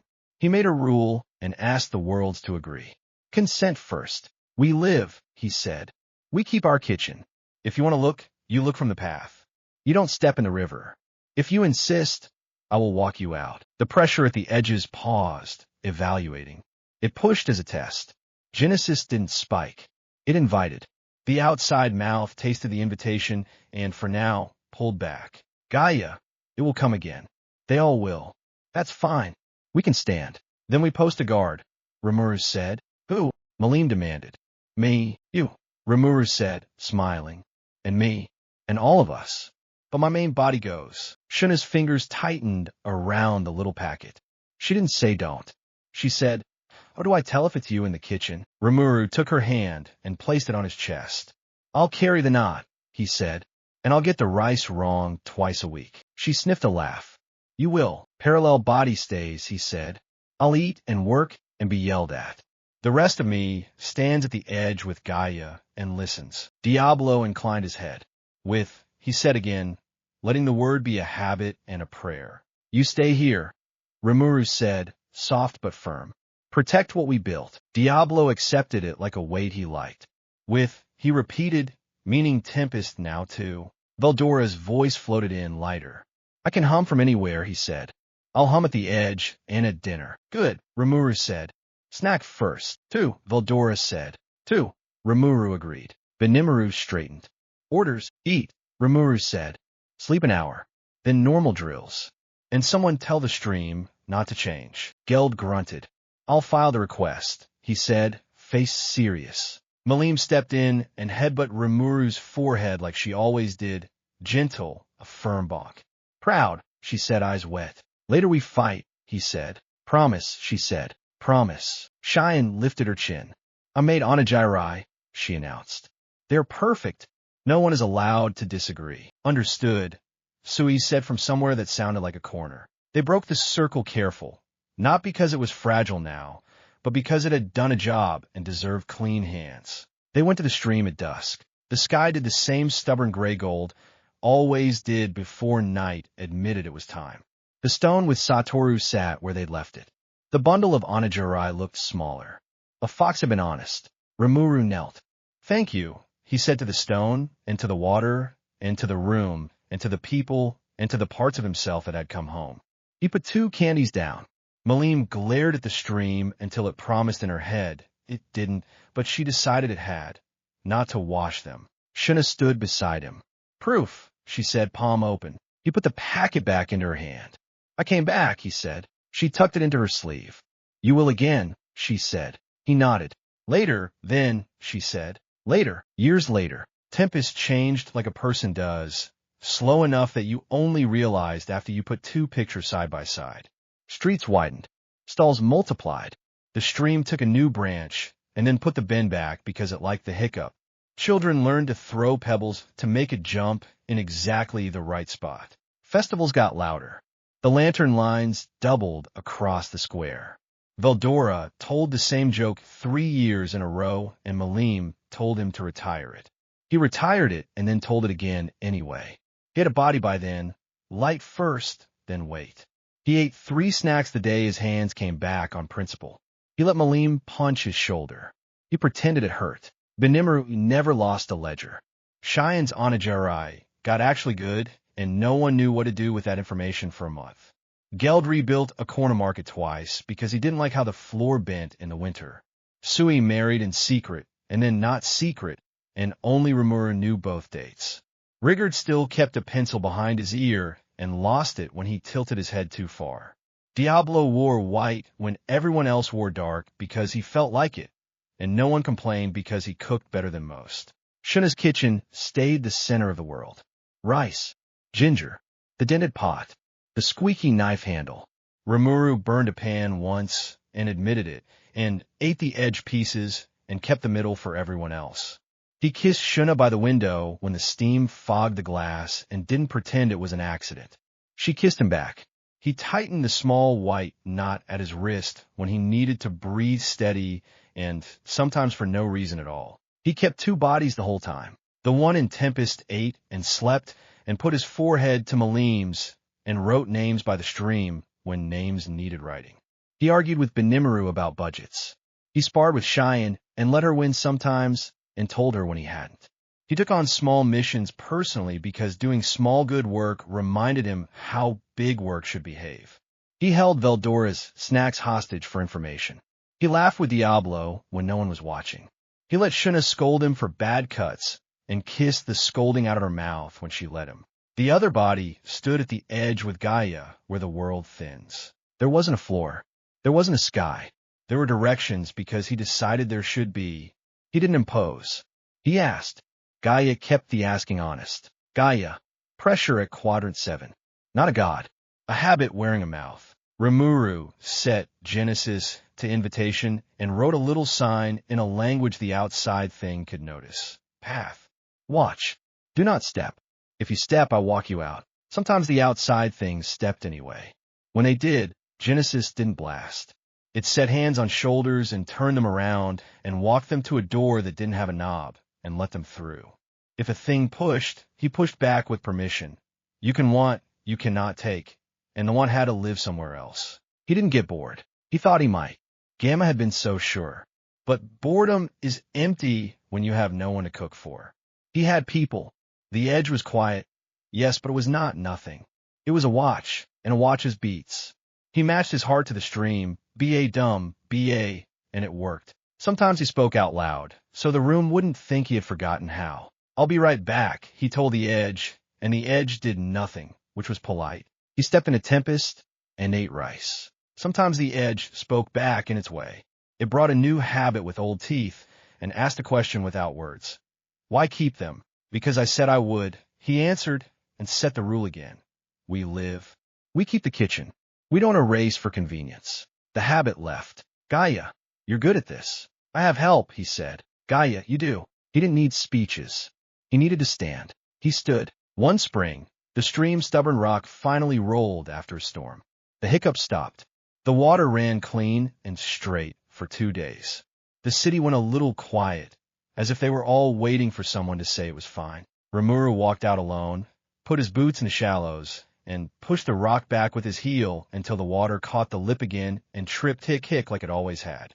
He wiped his hands on his pants and nodded once at the sound. Malim, watching from the bank, wiped her eyes with the heel of her palm. "You're dumb," she said fondly. "Works," he said. "Yeah," she said. Shuna slipped her hand into his. "Dinner," she said. "Okay," he said. Diablo fell in his step to his right. "With," he said. "Always," Rimuru said. Veldora floated by overhead on his back, arms behind his head, humming off-key on purpose. "Snack first," he called down. "Two," Rimuru called back. They walked home. At the edge of the void, the other him stood with Gaia and listened. A pressure came. It paused at the rule. It tasted it. It left. "Gaia, we could sleep for a little while." 26 minutes, he said. Gaia. Specific. "It works," he said. Gaia. "Then rest." "I'll hum." "You hum like Veldora," he said. Gaia. "That is an insult." "It's a compliment," he said, and closed his eyes. The kitchen smelled like rice and ginger in the same second. The edge smelled like nothing. He liked both. He carried both.